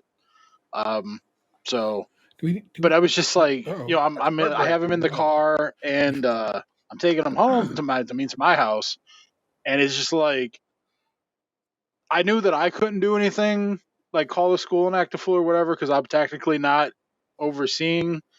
But when my stepdad was I'm gonna handle this, my brother's no, you're not, and I was well, nah, he really should. I told him, I'm look, I understand you're upset, but your parents aren't wrong for being angry and wanting to say something. I'm they just unjustifiably removed you from a field trip without alerting your parents to your whereabouts. I'm no one called the school to tell that, no one from the school called them to let them know you were there back at the school. I'm you had to do that. I'm no one from the school called me to let me know to come get you. I'm they basically just had an underage child move about without warning and then kind of just left to do whatever the fuck he wanted. I'm they're kind of fucking up here and need to be put in their place. Correct.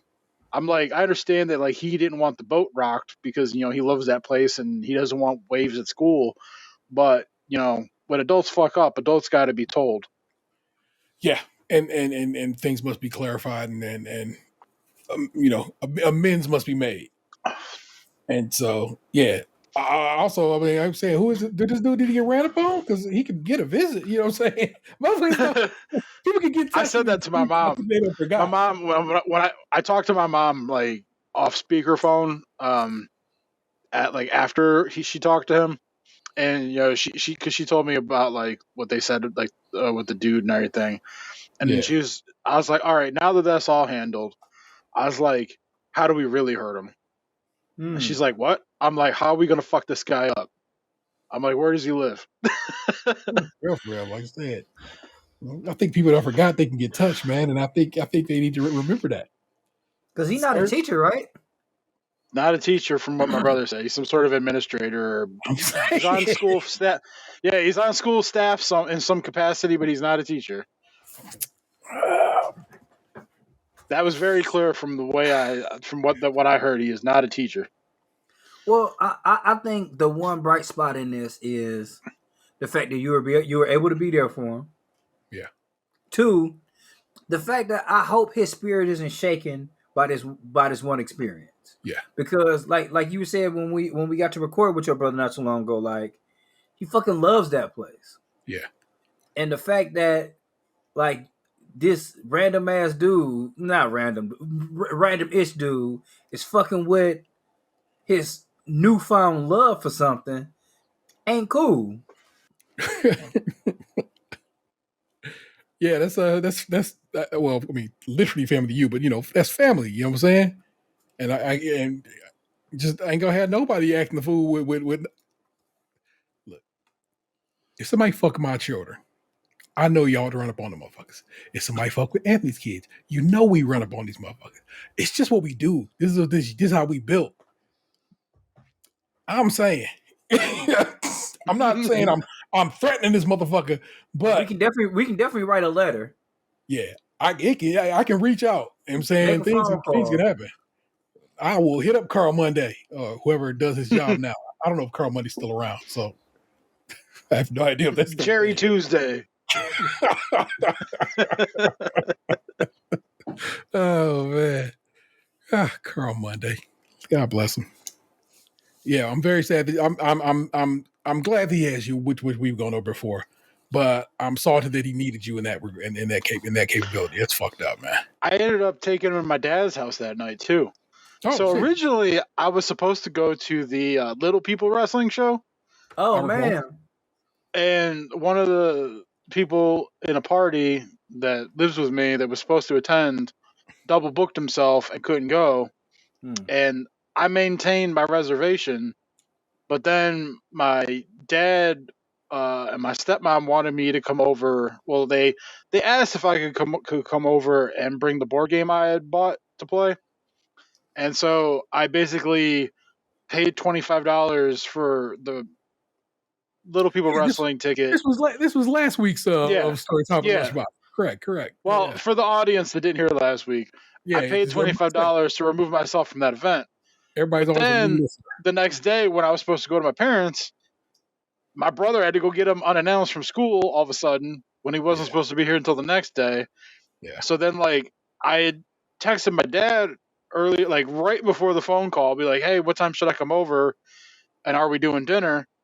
And then, like, my dad got back to me and was just like, "Oh, well, I'm doing dinner with, he said my stepmom's name, but my stepmom." Yeah. And but he's like, "We're going to like Long Texas Roadhouse for like the lunch special, and he goes, we'll be home around by like 6. And so like I ended up calling him. I was like, "Hey, I got a bit of a situation." I'm like, I had to go get my brother from school, so he's kind of here now. Yeah. I'm like, I could still come over, I guess. I'm like, I could just leave him here.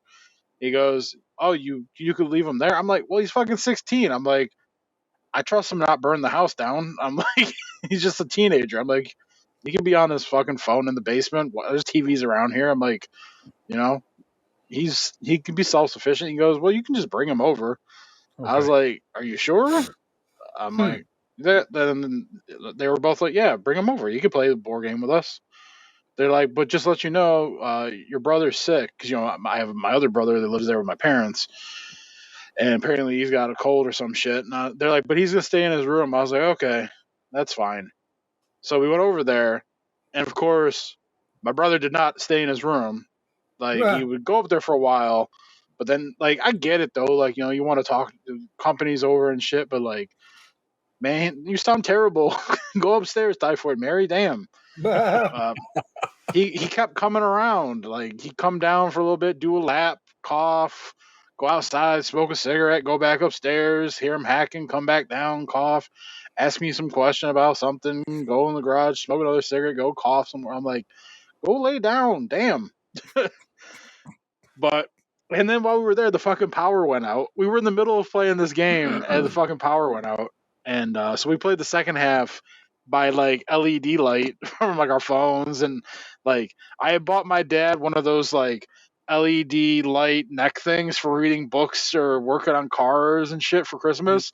Yeah, And apparently someone else had also got him one, so there were two of those. So I was wearing one, my stepmom was wearing one, and then like somebody got him like a roadside kit, so there was like a little emergency LED light thing in it that we put on the table, like a lantern. And Because I can't believe anybody in that house don't got candles.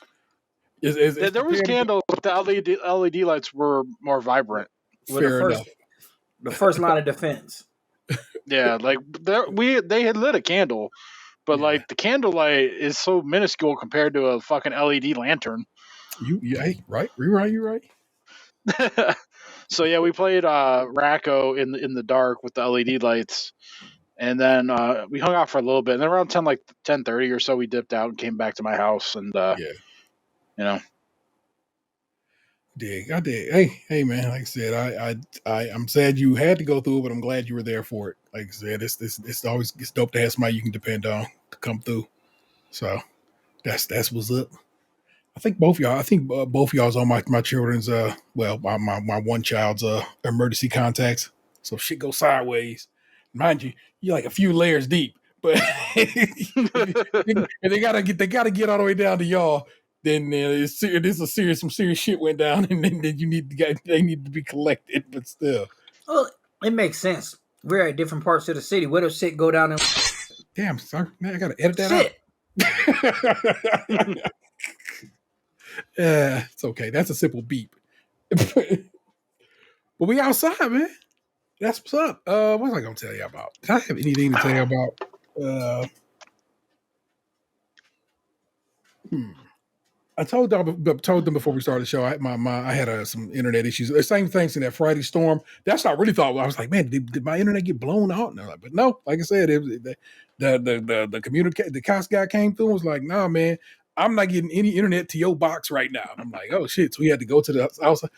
It's because the work, when work gave us internet for a little bit. Mm-hmm. I think when they closed off that, it caused some kind of weird. And he comes and shows a piece like, this was in that box. I'm like, I don't even know what that's for, bro. Whoever installed the business internet here probably put that in there so it could tap the separate paths. But it led to some chaos with me not having internet for a hot second, which was garbo. But that got fixed and so forth and so on. But like I said, part of the whole situation was like my TV would not turn back on. I was like, am I really about to have to fucking buy a new TV? Because you know me, I'm not.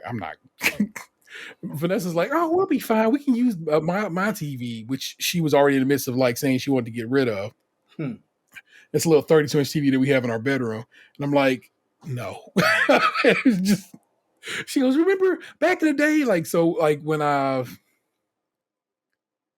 early in me and Vanessa's like dating life, probably like when the kid's mom moved out, you know what I'm saying, and so forth and so on. During that transitionary period, I didn't have a TV, but I had these giant ass monitors, which are still big for monitors, small for a television. And like we watched like a movie or two on a monitor on the coffee table, and she always thinks so fondly of that time because it's like, look, we just what I'm saying, because it's like it was computer speakers and a computer monitor I hooked up to probably an Xbox at that point in time. And More she's like, we could just do that if they're saying you don't got to get a new TV. I'm like, no. I was just fully prepared to go. I was like, if I had to, I was just gonna go fucking cop on them high senses and keep moving. You know what I'm saying? But TV came back to life. It just ended up having, I don't know, something. I think I had to do something with the plug. I think the plug was the plug that goes to the back of the TV. Probably, I think it was just a little gently loose, but still. But yeah, your boy was fully prepared to. And in fact, I've been. Y'all remember the story? I was when I bought the TV I have right now, I was gonna get a 10 inches bigger than that TV, but they had to lock the keys in the car. And it was exactly the $100 that I needed. You know what I'm saying? It was exactly $100 to pay for the damn locksmith. And that $100 was the difference between 55 and 65 inches of television. So I'm not saying I'm salty off of it, but I still have dreams of having a much larger television than I have currently. And so of course I'm like researching stuff and like I'm digging into it. And so I do have a TV in mind, but I have no need to get a TV currently. You know what I'm saying? So we straight at this point in time. But that's the only thing that's like really was of any kind of a whatnot in my world. You know what I'm saying? The kid is good and the kids are good. Xander got his dough from the insurance company. They sent him less than they agreed upon. So he called them and was about to get. I was like, bro, you got to fight him. And he's just like, I don't care, man. I'm like, this is where I wish my man had more fight in him. Because I would have been like, you said this much, I want this much, and that's the end of this shit. And don't make me have to call you back. But that's just me. And that's just not who he is. And again, we just talked about it recently. I'm like, he's just not built that way. He is vibes. He a chill dude. And so he remains a chill dude. And I was just like, fuck that, bro. I would have lit their asses up. So he took the dough and put it away. And he explained what his plot and his schemes are. He goes, I already got stuff on the way to fix it. And then I said, make sure that's a fat ass check, man. Just make sure open you a savings account. That way you start tucking you some dough away. And he said, oh, yes, exactly what he did. So that's dope. Oh, I'm going to open Lee a bank account this weekend because, of course, they are they got their job and they will need direct deposit. So we're going to go get them a bank account this weekend, and that'll be a delight. It's also, like I told y'all last week's rec store day this weekend, so I'm hyped for that. But that's what's calculating in my world. Not a whole lot. Very, very. Look, man, I don't do much. I chill. Just saying it's a very relaxed life. We all grown in this house, so it's not like a lot of whatever interaction. That's why my entertainment section be so Trump tight, because that's really where T gets involved. You know what I'm saying? And when we get there, we'll have a good time with that. But that's what's up with me this week. You know what it is each week. And if you don't know, welcome to it. Each week we head to the subreddit, Am I the Asshole, where we discover and discuss if people are or are not assholes. We got 3 of them this week. Y'all let me know what you think, which one you want to roll first out with, and we'll go from there. This one I hadn't read at all, and that is, am I the asshole for being disrespectful, as quotes around that, and telling my parents, good luck with that when they tried to ground me.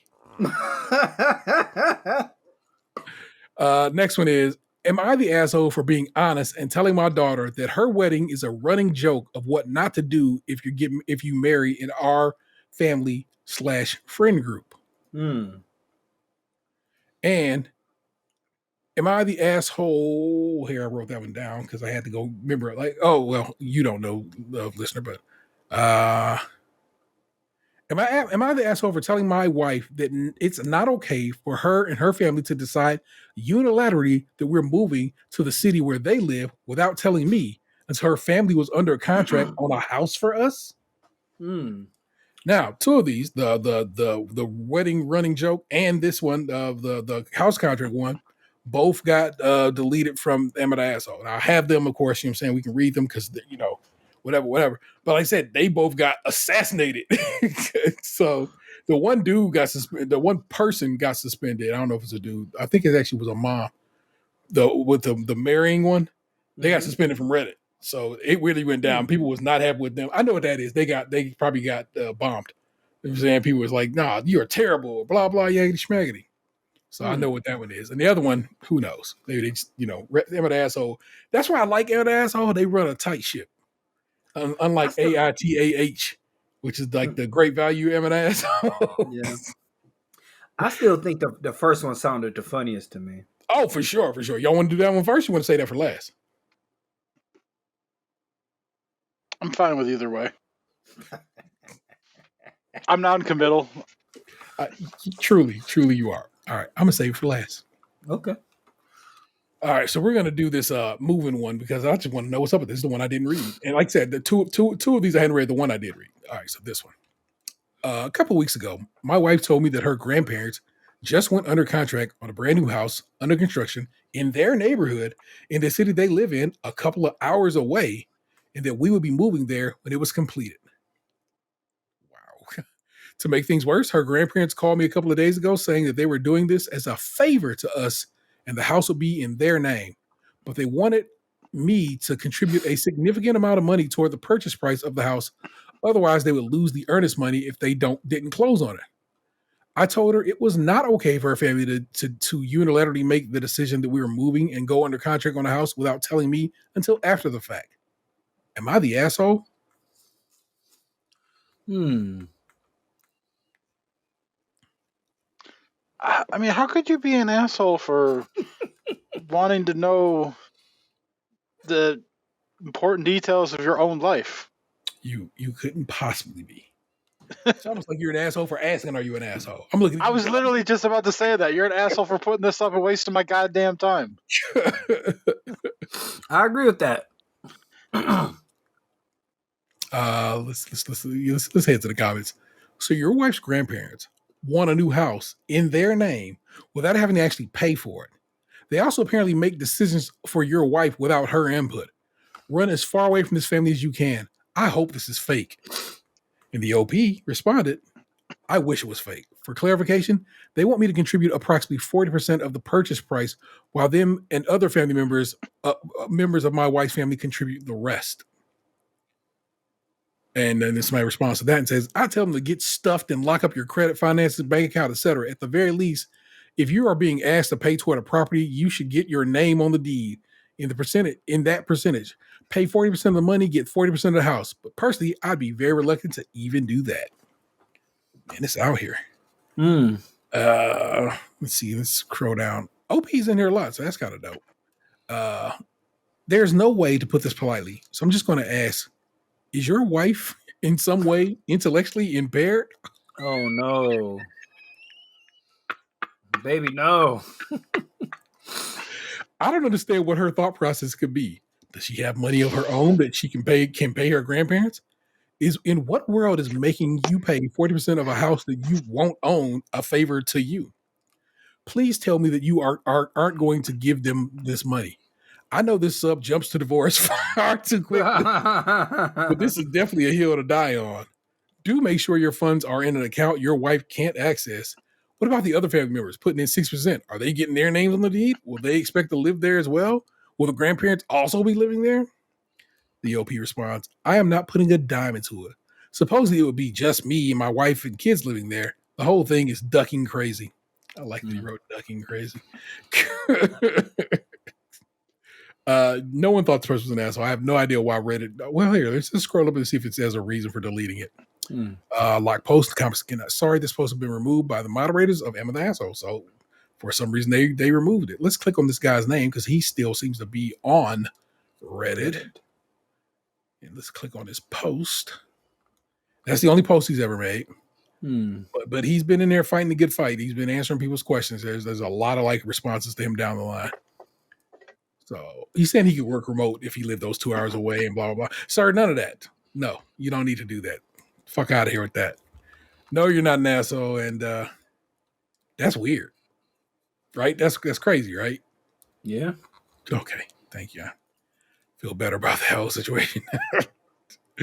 All right. This other one. Like I said, got nuked from orbit. This person got suspended from Reddit. I read this too out loud to Lee because Lee was watching me do this. I was like pulling up stories, and he was like, you're not recording tonight?" I go, no, but I go, I'm editing the other show. I was editing the show that went up today, so of course I'm preparing for this show. And he's like, so I read this to him out loud, and as I read it to him, I get all internet mad again. It was bad. So Internet mad dad.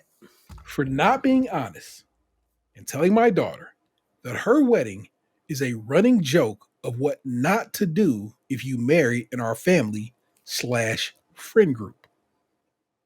Now, does that sound like an asshole? Yes. Yeah. Fucking yeah.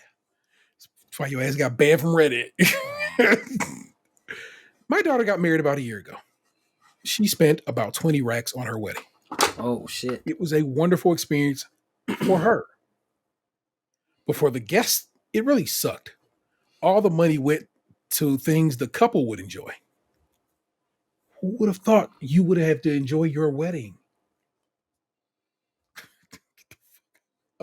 See how already I'm getting at? The reasons it sucked for the guest was due to multiple factors. The biggest one being the guest has to buy food, drinks, and no entertainment. So people get to the wedding and the ceremony happens. Then they go into another room after a long day of driving out, don't get any food / drink. Most of them were forced to buy overpriced food since they were starving. They didn't even get any cake since the cake was a fake. Overall, not a good guest experience. Afterwards, it was negatively talked about, and people were actually quite mad about it. My other daughter is getting married and asked for my help. Her sister offered to help, and my other daughter made it clear she doesn't want her wedding to be anything like hers. My daughter asked what she meant by that, and I was honest with her that her wedding wasn't a good experience for guests, and it's a running joke at this point with my family / friends. I thought she already knew since a lot of people hated her wedding.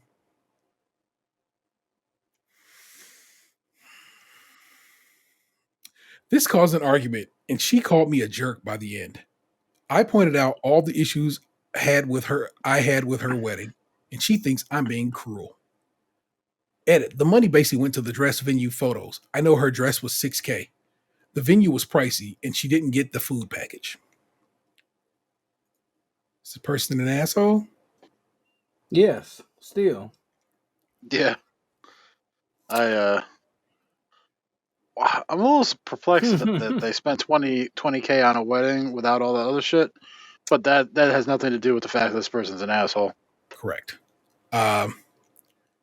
a good deal of the comments were just about, man, what they spend money on? How they spend this much money? Blah blah. Yeah, schmaggity.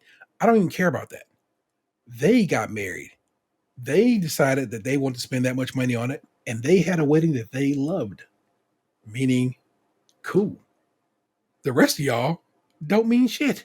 And you can be mad that you didn't get food or cake or whatever, but again, has nothing to do with anything. And the fact that y'all be talking reckless about your own kid behind their back is wild to me.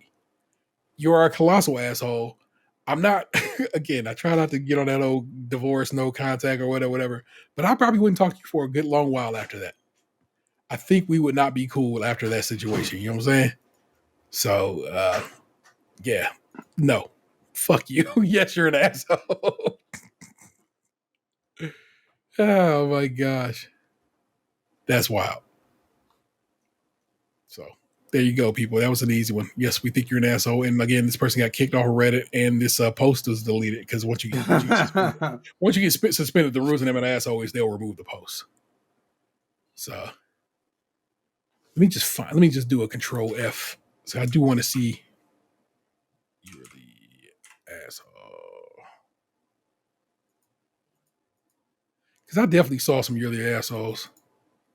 And of course now, like I said, because it all got locked down and so forth. Yeah. But like I said, most people are just like wondering how the money was spent, you know? Relax. So like 20K and not feeding your guests, that sure is a bunch of crap. Like what the again, sure, I guess, but talking wild greasy talking wild greasy about your children behind their back, that seems to be more of the problem than anything else here. So yeah, you're an asshole. And that's why your post is go. I'll figure out how to get y'all the ability to see this because somebody else took that post and put it in not the original post. They put it in basically Reddit in another Reddit that basically says whatever. So they had a screenshot of it, which is how I can read it to you. Because it got so bombed from orbit, it didn't even have, like, usually they'll have, like, here's a copy of the post. But in this case, nah, not even that. Here's the one which I think, well, at least we all agree, seem to think by the title, it could be fun and a good thing to go out on. Am I the asshole for being disrespectful and telling my parents, good luck with that when they tried to ground me? I live at home while going to university. I'm in my final year, and I have a job lined up after I graduate. My parents have been charging me rent since I was 16. I have a small company that makes me about $60,000 a year. I started it in high school. It is one of the reasons I graduated early from high school and why I got attention from recruiters. My parents said that since I was earning adult money, I could take in adult responsibilities. I thought that was fair, so I paid for all my own stuff starting at age 16. Not university, I got a scholarship. And the rent they charged me was minor, $300 a month. But I basically consider my room to be completely mine after that. I kept it tidy because I like it that way, but they had no say in when I cleaned it, when I did my laundry, other than to not do it at a time when I would disturb the family, for example, 3 a.m. I brought food for myself and I ate when I wanted. They tried to say I was separating myself from the family, but I saw it more as having my own schedule. This year, for spring break, I went down to Mexico with friends.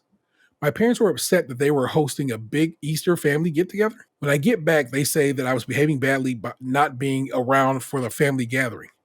I said it was my last spring break in university, and I thought that I was not responsible for their schedule. They said I was grounded, and I laughed and said, "Good luck with that."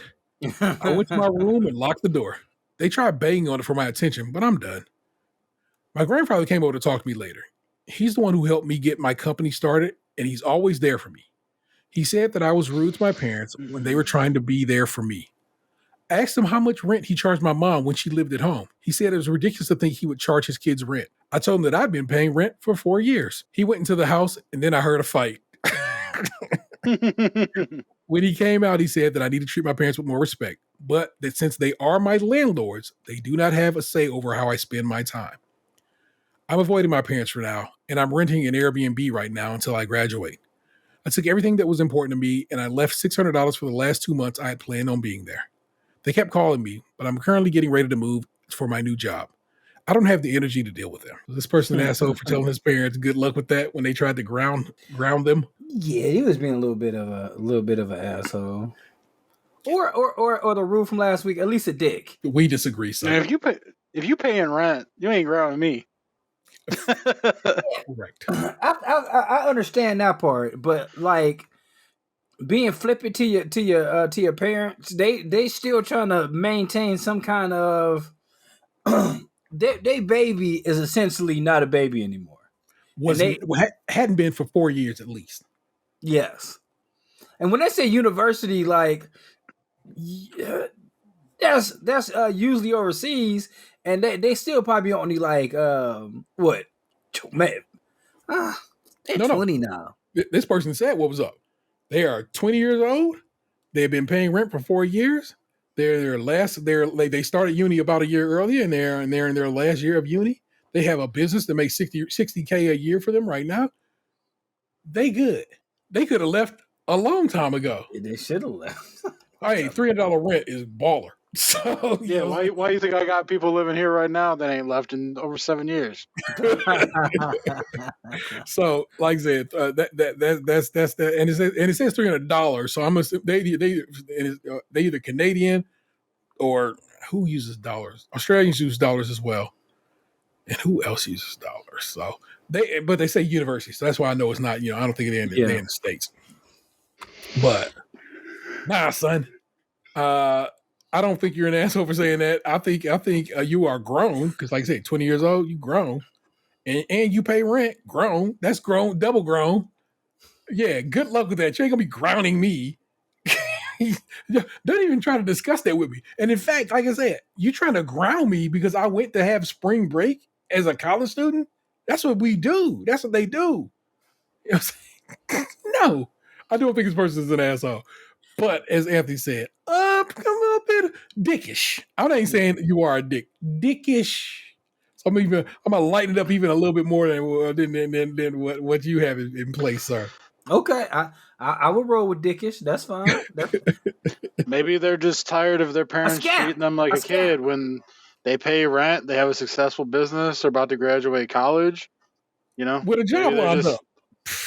Yeah, maybe they're just want a little recognition for how they've grown rather than being treated like a fucking kid when they're a full-fledged adult. They tried to the first response here. They tried to ground a grown adult who pays their own bills and works full time. Yeah, you're not the asshole by not by a long shot. But why don't you just move out? Legit, why'd you stay there? And why they stay there? Rent was cheap. What I just said. the price was $2 to not. I can deal with this. I got a lock on my door and I buy my own food. I fully agree. Yeah, let's see. You're way ahead. Find a short-term rental. Stay out. Ice them out. And this part, and the OP was like, "Yeah, I'm in an Airbnb until I graduate." So they already was on that shit. Damn, how much is that gonna cost? Shit. I mean, but again, they got the Fetty, dog. School free because they got the scholarship. They only paying $300 a month, so all they do is just stacking. Yeah, but like their business generates like almost what I make in a year, and like I couldn't afford to fucking no Airbnb for 2 months. But depending on the situation, depending on what it is, like they might just be renting a room because Airbnbs, the Airbnbs we be renting entire spaces, but Airbnb do have where you can like have just a room in somebody's crib. He might just found a deal. Yeah, I guess. I mean, maybe you get a different rate for like a short-term rental or something. Yeah, a little longer term than like a short-term, long-term. Yeah. Well, yeah, because like saying short term, of course, saying we'll go somewhere, we'll stay like 3-4 days, right? You know what I'm saying? But this is a couple of months, so a little longer, but not quite renting. So yeah, that guaranteed though. Yeah, I'll take it. Wow, that was funny. Thank you. I'm glad we did say that for last. Get the fuck right out of here. I'm ground you. Good luck with that for real. You'll not see it. But that was our Emma the Assholes for the week. We do it every week and been doing it every week for a very long time. Our show is almost 11 years old. And in fact, we record on our show's birthday, so we'll celebrate it that day accordingly. And the actual show's birthday is indeed on a record night. So we are good on that. But there's a lot of shit going down this year. We got a leap year. We got Eclipse and our anniversary on the It's a comet out there right now too. If your backyard is dark enough, look up, see if you can see it. It's a comet that's hanging out right now. I'll go out there and look. It's dark as fuck back there. But every week I basically I'll let y'all know what we've been fucking around with entertainment wise, which is basically what we've been reading, watching, getting down with, playing. If we've been doing anything out of the ordinary and so forth. So as you heard earlier, we still play a lot of Monopoly Go in this house, in the house that is Stays Crunchy and Milks. So, but I'm caught up on Abbott. I'm current on Loot. This week's Loot was so funny, y'all. How many episodes in? Third episode in the season, I think. Maybe third. It is third. But Ron Funch's character is trying to start his own wrestling organization. And he was interviewing heels. It's too funny, y'all. Yeah, you got to watch Luke. X-Men 97 this week. Woo! Fire. Wasn't as good as last week? Because last week was something special. But which I read I told y'all the whole episode. That was a fun edit. I'm sitting there listening. I'm like, I can't believe we did this. Can't believe we sat and went over this entire episode in detail. But this week's X-Men 97 still was that fire. You watching it yet, Box? I have not. I was about to say, okay. That's why we can't do it. That this week because I have not watched it yet. Fair enough. A good time to be had, sir. So you let me know after you watch it. Just holler at me. Maybe you and Lunch should do a recap so I can listen to it and not watch it. Also, I decided to go ahead and really get down to brass tacks and rewatch Avatar: The Last Airbender, the cartoon. Mm-hmm. And I am at season 3, which is the last season of that show, episode 11 already. It's been run through. This is one of the ones I actually skipped the intro.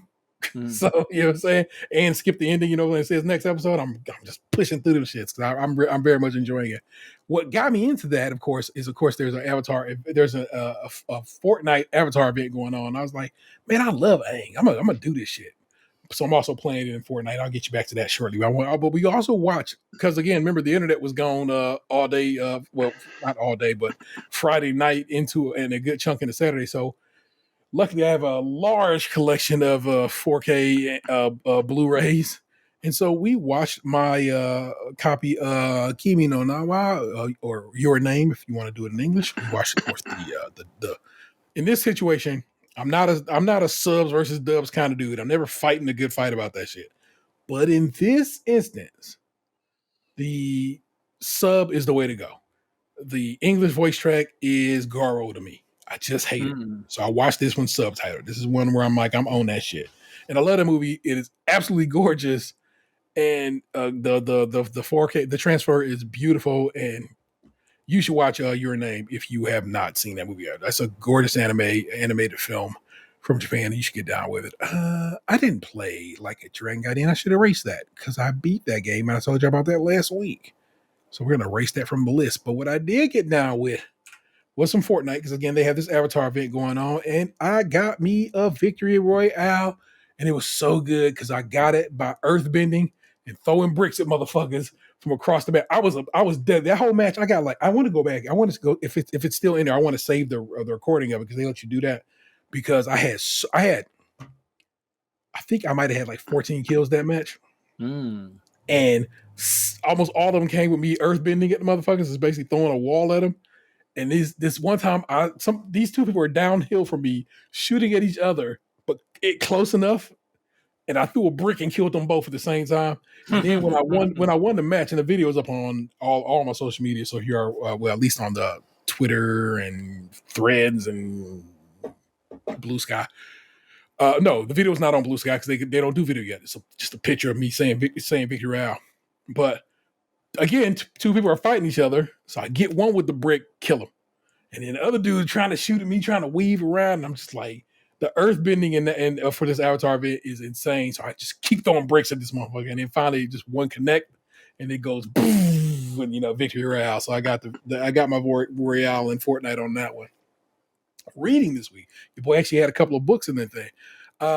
What I've been sitting in my my Libby for a bit, and I was like, oh shit, I noticed it was like almost time for it to go back. I was like, let me get into this. Is The Wonderful Story of Henry Sugar and Six More Stories. This is by Roald Dahl, And Henry Sugar won an Academy Award for Wes Anderson, his first Academy Award this year as a short as the Academy Award winning short based on this story. But the Henry Sugar part, I wasn't even really fucking with. It was everything else that the other 5 stories that were the jam. And so the one is The Boy Who Could Talk with Animals. And it's about literally this family is on a vacation in Jamaica, and somebody catches a giant sea turtle, and the people on are trying to hustle the fisherman who caught it to sell it to them, and in the hotel he's like, no, the hotel bought it already, blah blah blah. Anyway, that's a real fun story. The Hitchhiker was an amazing story. Like, I would love to see something made out of that. It's just a short, but this guy picks up a hitchhiker who like basically convinces him, like, come on, man, go ahead and dry this car balls out. Let's see how fast it can go. And so they get pulled over. But by getting pulled over, you get to figure out what this hitchhiker is. And if it's a weird thing to say, but last week whenever I do the show, I do a little introduction based on the number of the show. And last week I said something about the hod and bricklayers of Union. The guy in this story, as it turns out, is a hodsman, which is the guy who carries basically the concrete up for the bricklayers. That's what that job is.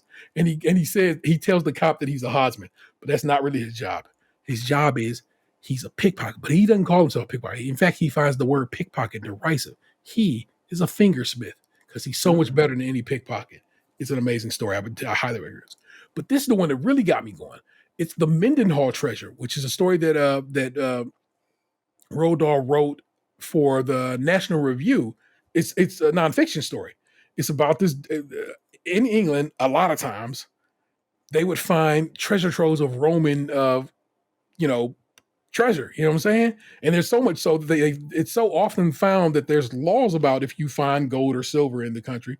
And so I was like, yo, that's a crazy story. And so then I go look it up, and it's a true story. It's the Mendenhall Treasure, which is this huge cache of amazing Roman artifacts, gorgeous Roman artifacts. And it was a very cool story to read. And of course, people say it's fictionalized. It's not really how Roald Dahl wrote about it. But I'm just saying, I don't know. Then there's a story called The Swan. It's about this kid getting bullied, and it's so sad.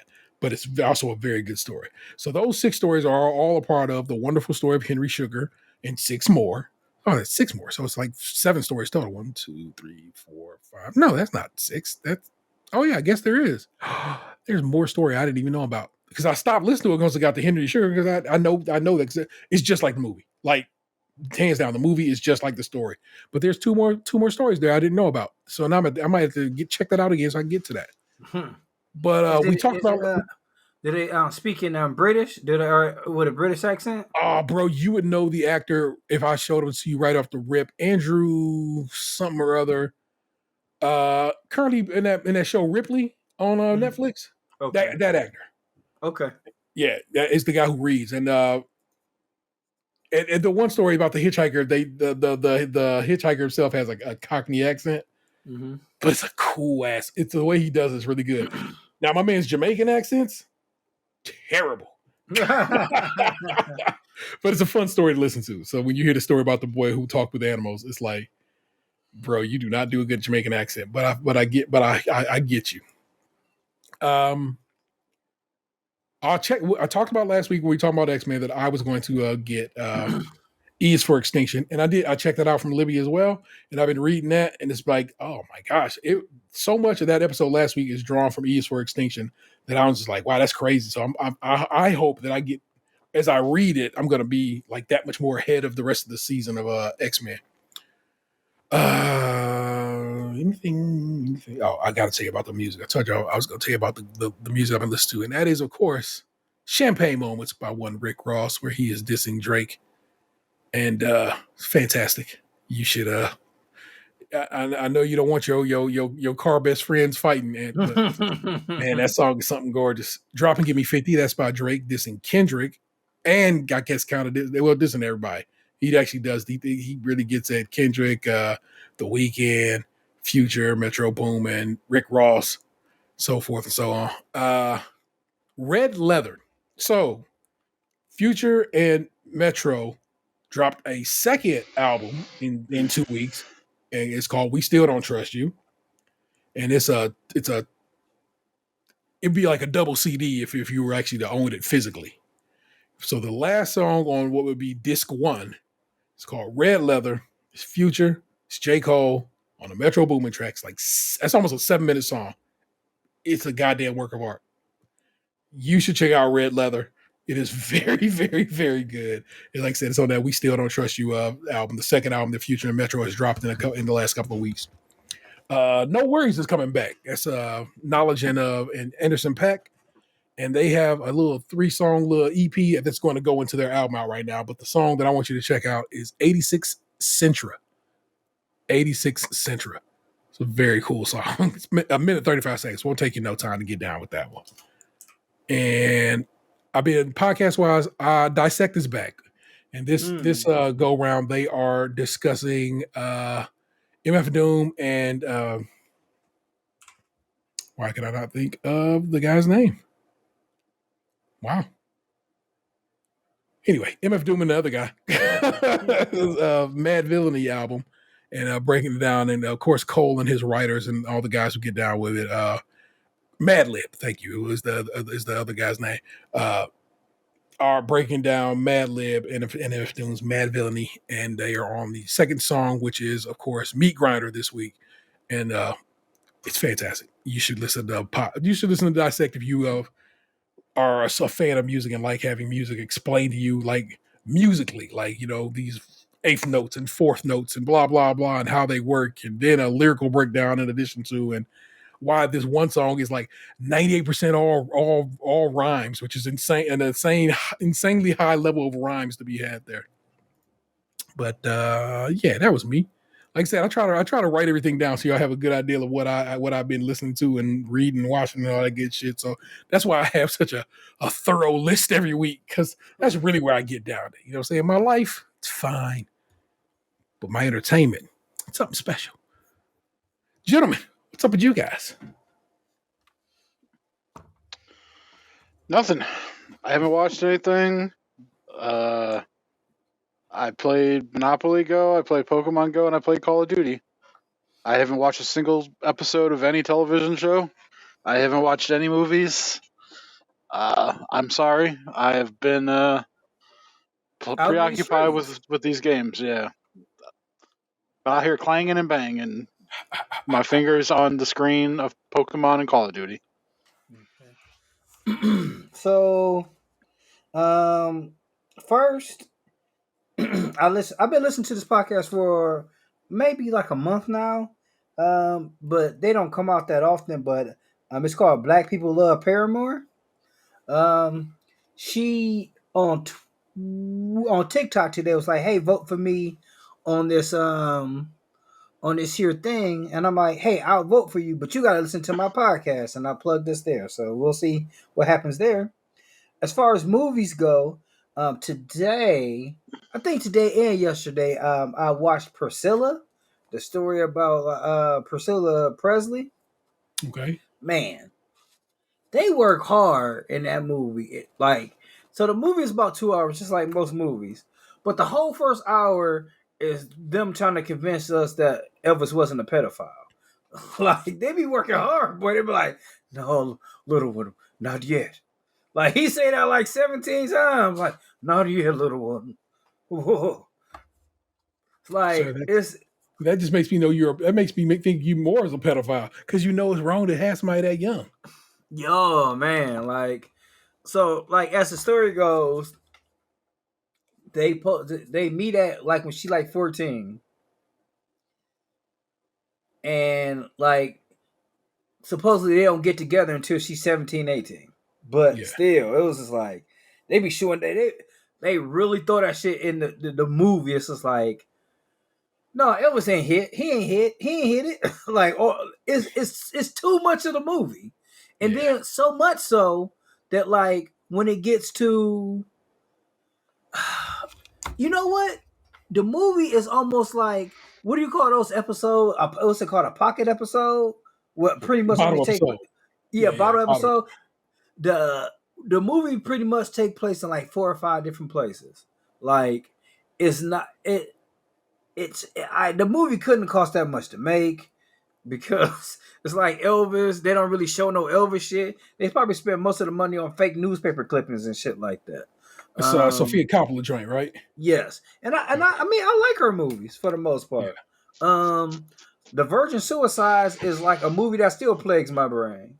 So I watched that. I don't know why. Another thing I don't know why I watched is Gerard Carmichael's Reality. All I've heard is people hate, basically shitting on that show. So I'm like, I'll not be bothered. They talked about that first episode where he was basically like trying to tell Tyler the Creator why he loved him, and Tyler just basically like laughed him off. Yeah, laughed like called him a silly bitch. Yes, like I couldn't finish that episode. That episode was so hard to watch. So much so that I didn't watch the second episode at all, but I heard a whole lot about it. The third one was intriguing and kind of it was good, but it just proves how much an asshole the dude is. Like, he just seems like a flat out bad person. Like to me, like he tries to redeem himself at the end, but like, yeah, not cool. I think I wonder how much of that is all of this is acting. I know it's supposed to be the reality show, but I think that this is not a reality show. I think it is shot to be a reality show, but it's not a reality show. I think this is scripted. I feel like yes and no because he legit missed his friend's wedding in the third episode. Wow. So yes, like some of the stuff is like played up a little bit. Yeah. But like so, he missed his best friend's wedding. Like and like he was supposed to be wearing a certain color and stuff like that. So he went to the store to go get the shirt that his friend asked him to get. Like, hey, we all wearing black.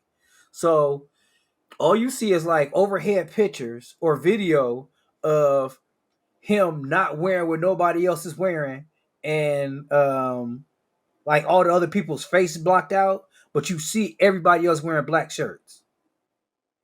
And then after that, he was like, "Yeah, I haven't talked to him in like a month."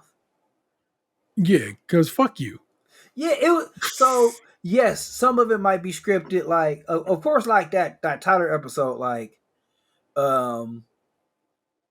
you just can't have Tyler the Creator on the show and without it being like, hey, this is what we're gonna be talking about. This is what's going on. The cameras are here. I understand that, but this dude, because the actual cut of like him not wearing the black shirt is, you could totally say it's different than like the footage is different than everything else. Like, hey, I wasn't in control of this part. So it's kind of interesting that how that episode played out, but man, Scott's tots on 10. Like, whoa. Yeah.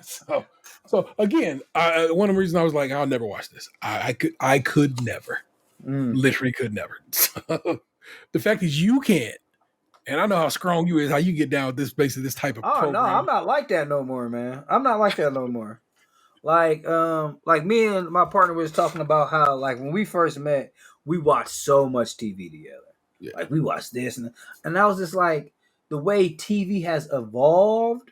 It's like I'm not interested in watching people hurt each other on purpose and hurt each other's feelings on purpose. Yeah. Like I want to watch somebody find a car in the middle of nowhere, fix the car up and make it look good. And that's the end of the episode.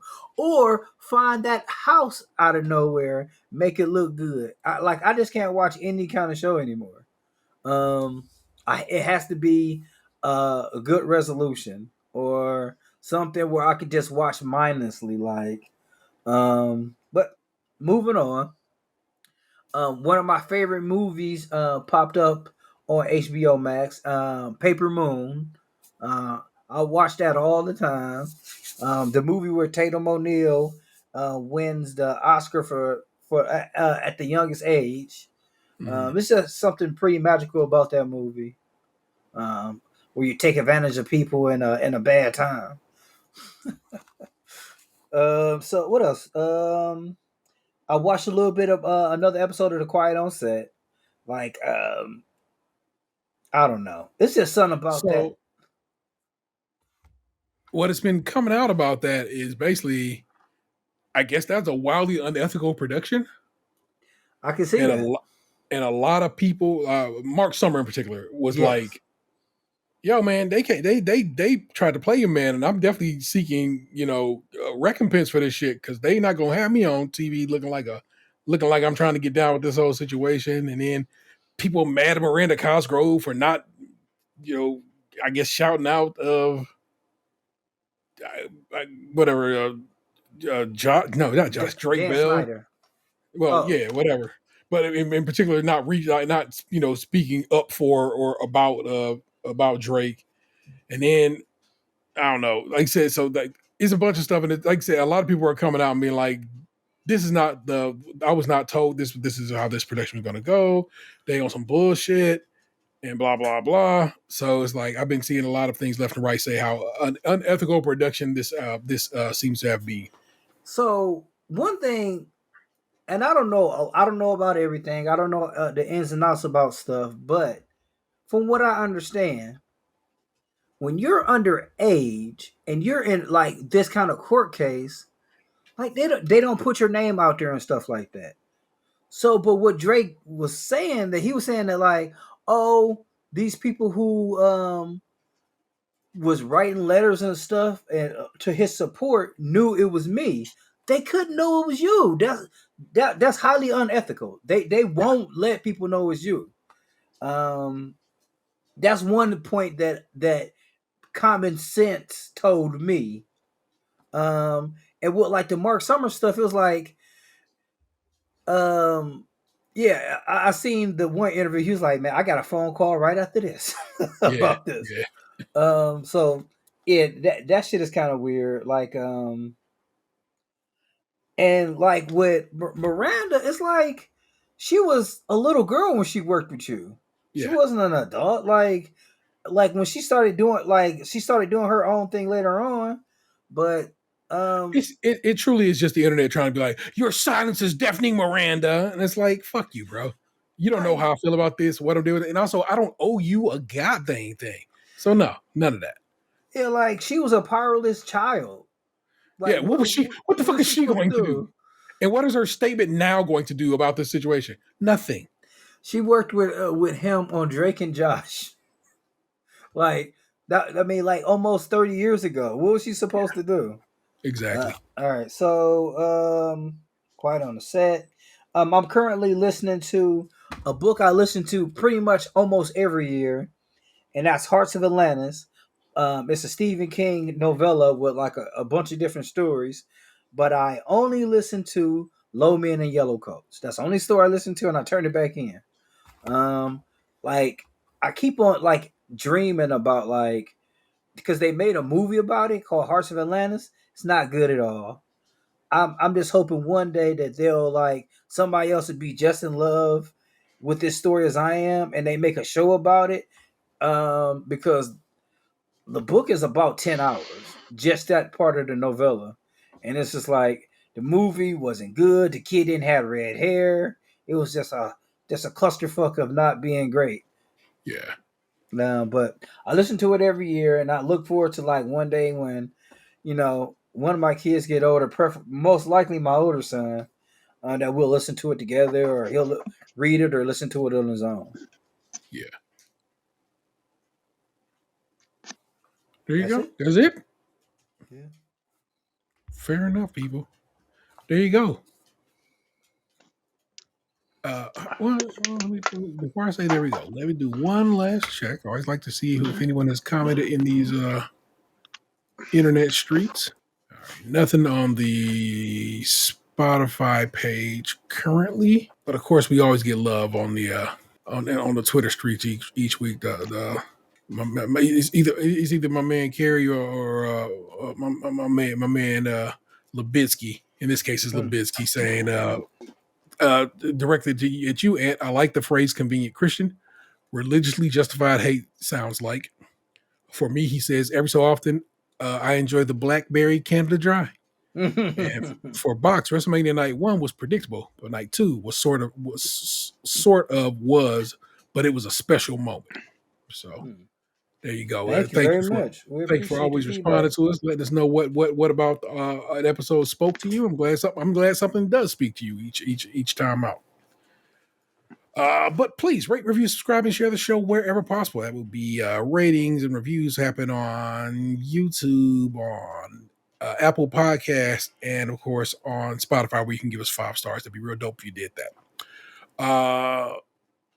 If you got some dough in your pocket, you know what I'm saying? I know we tight times. I get it. I truly do. But if you think, hey, man, I like these guys, like they're doing, I'd like to continue to support them. It's almost time for me to re-up the website. You know what I'm saying? It'd be real dope if I had some help on that from you, the listener. You can join us over on Patreon, where members of the $5 tier get extra content and early access to new shows. Remember, at the $1 tier, I toss you a little something every so often. We also got merch, tpublic.com/user/stage Krunchy and Milk, all one word. Go get yourself a shirt. You'll look great. Go get yourself a notebook, an iPad cover. You know, these things. Talk to the good. Feel free to give us a call, 216-264-6311. That's 216-264-6311. We'd certainly love to hear from you. That is the 216 song. It's Tatum. Black People Taco Night is on Thursdays because sometimes we late to stuff. Ah, shit. That is Lunchbox 2099.